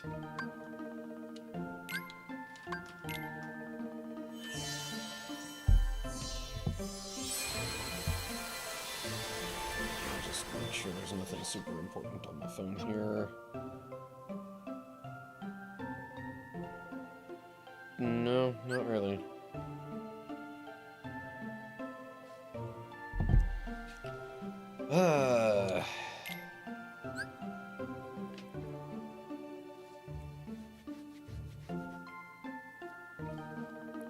Okay. With the whole pincer design thing there. Well, it looks... I mean, yes, it could remind me a bit of Pincer from Pokemon, but even sooner than that, I think it more so had me thinking of Digimon stuff.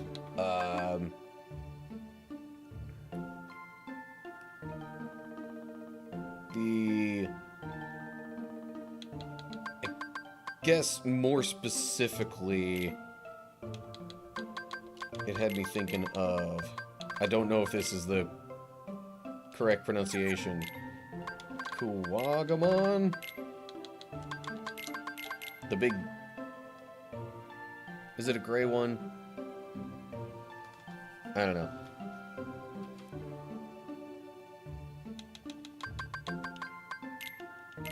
Something about that looks weird. Maybe it does have a W in there. Alright, I'm going with that.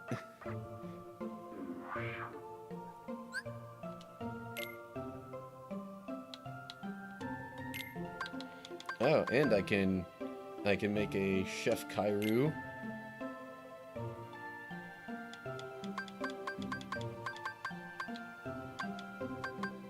Okay.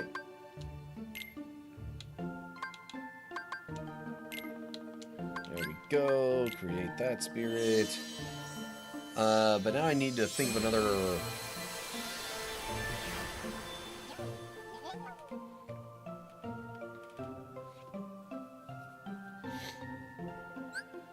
Alright, what sort of referential name am I gonna give that one? Okay. I know this is totally more of a left field kind of thought, but the frying pan has me thinking of Tangled, which makes me want to call him Flynn.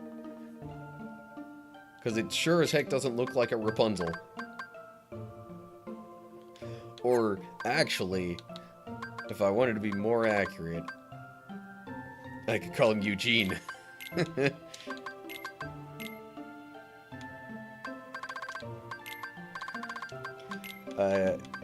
There's not enough space for the full Eugene Fitzherbert, but... Okay. I can also make a ducky goose and or R&R seal.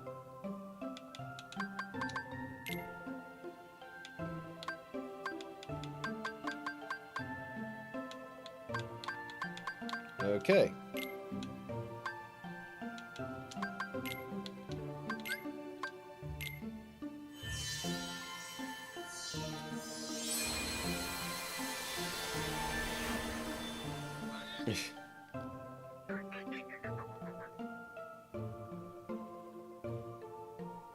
Now, what in the world does that make me think of?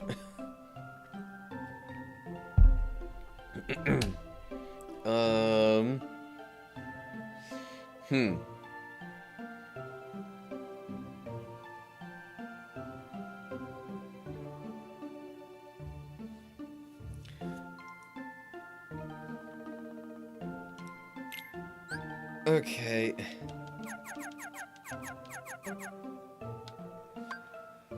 See, there's a little bit of Lickitung that it makes me think of, but there was... I can't remember the name of it. There was also some sort of Digimon, if I remember right, that has, like, a tongue sticking out of its belly. Is that, like, one of the Monzimon offshoots? I don't know. And I'm not going to speculate on that. So, I'll go with the Pokemon reference instead. Call it Lickitung.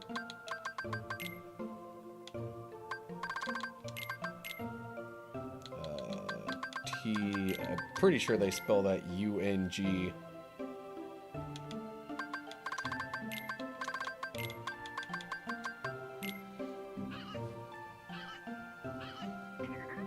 And honestly, I'm not entirely sure I had enough space for spelling tongue the other way. Ah, okay. I can also make this spirit.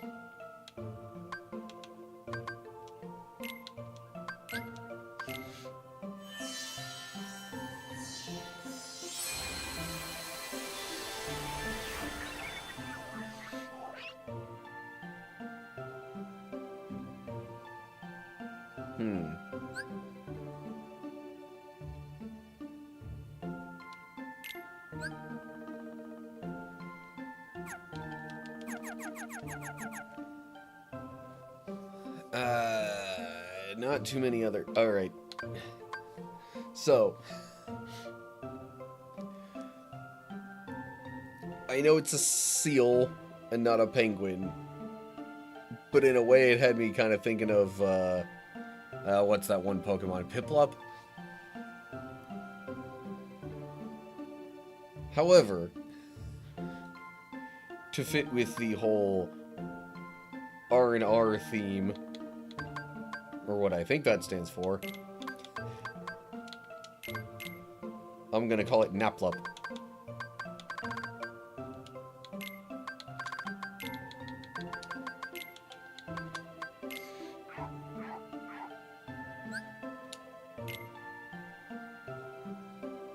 Okay. You know what? Let me just see if there's any of this stuff that I have, like, a ton of.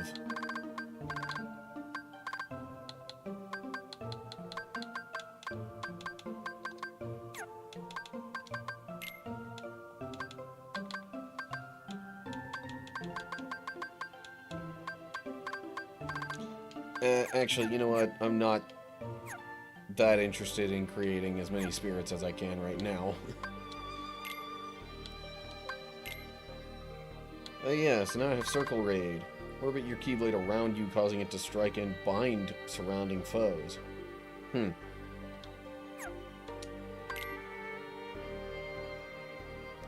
Nah, I'm not changing any of the commands that I got for Riku. Just straight up not gonna do it.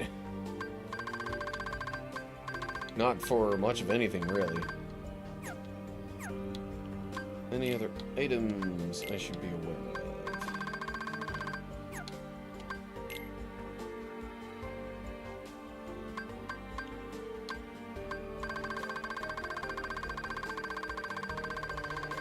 Meh. Okay.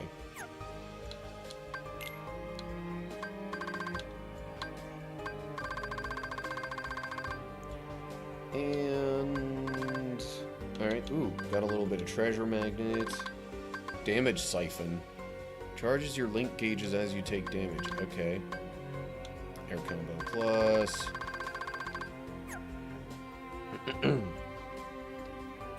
Alright, anyway. I'm gonna save once again. And I think that's actually gonna do it for today's stream.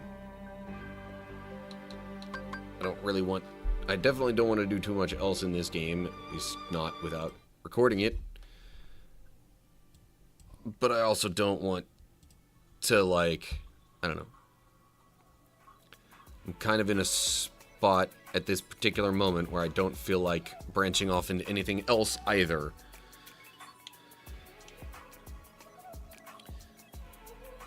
So yeah, I may or may not be getting pretty close to the end of Dream Drop distance then. So, Twitch folks, I'm gonna find us somebody to raid. But to all of you, whichever platform you're watching this from, I appreciate you stopping by and hanging out. I hope you have enjoyed the stream. Hope you're all doing well, and that I will see you soon for a different stream. I realize I haven't, like, published an official schedule or anything like that.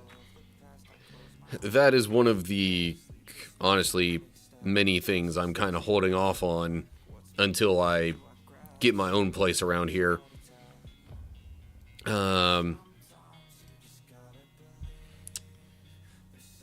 But I've generally been sticking with Friday afternoons and Saturday mornings lately. But yeah. So if you're able to tune in, I'd greatly appreciate it. But yeah. I hope you're all doing well. Hopefully I'll see you soon. Feel free to check out YouTube videos and such in the meantime. Especially if you've missed any previous stuff that you might want to watch. But, until next time, stay cool, everybody.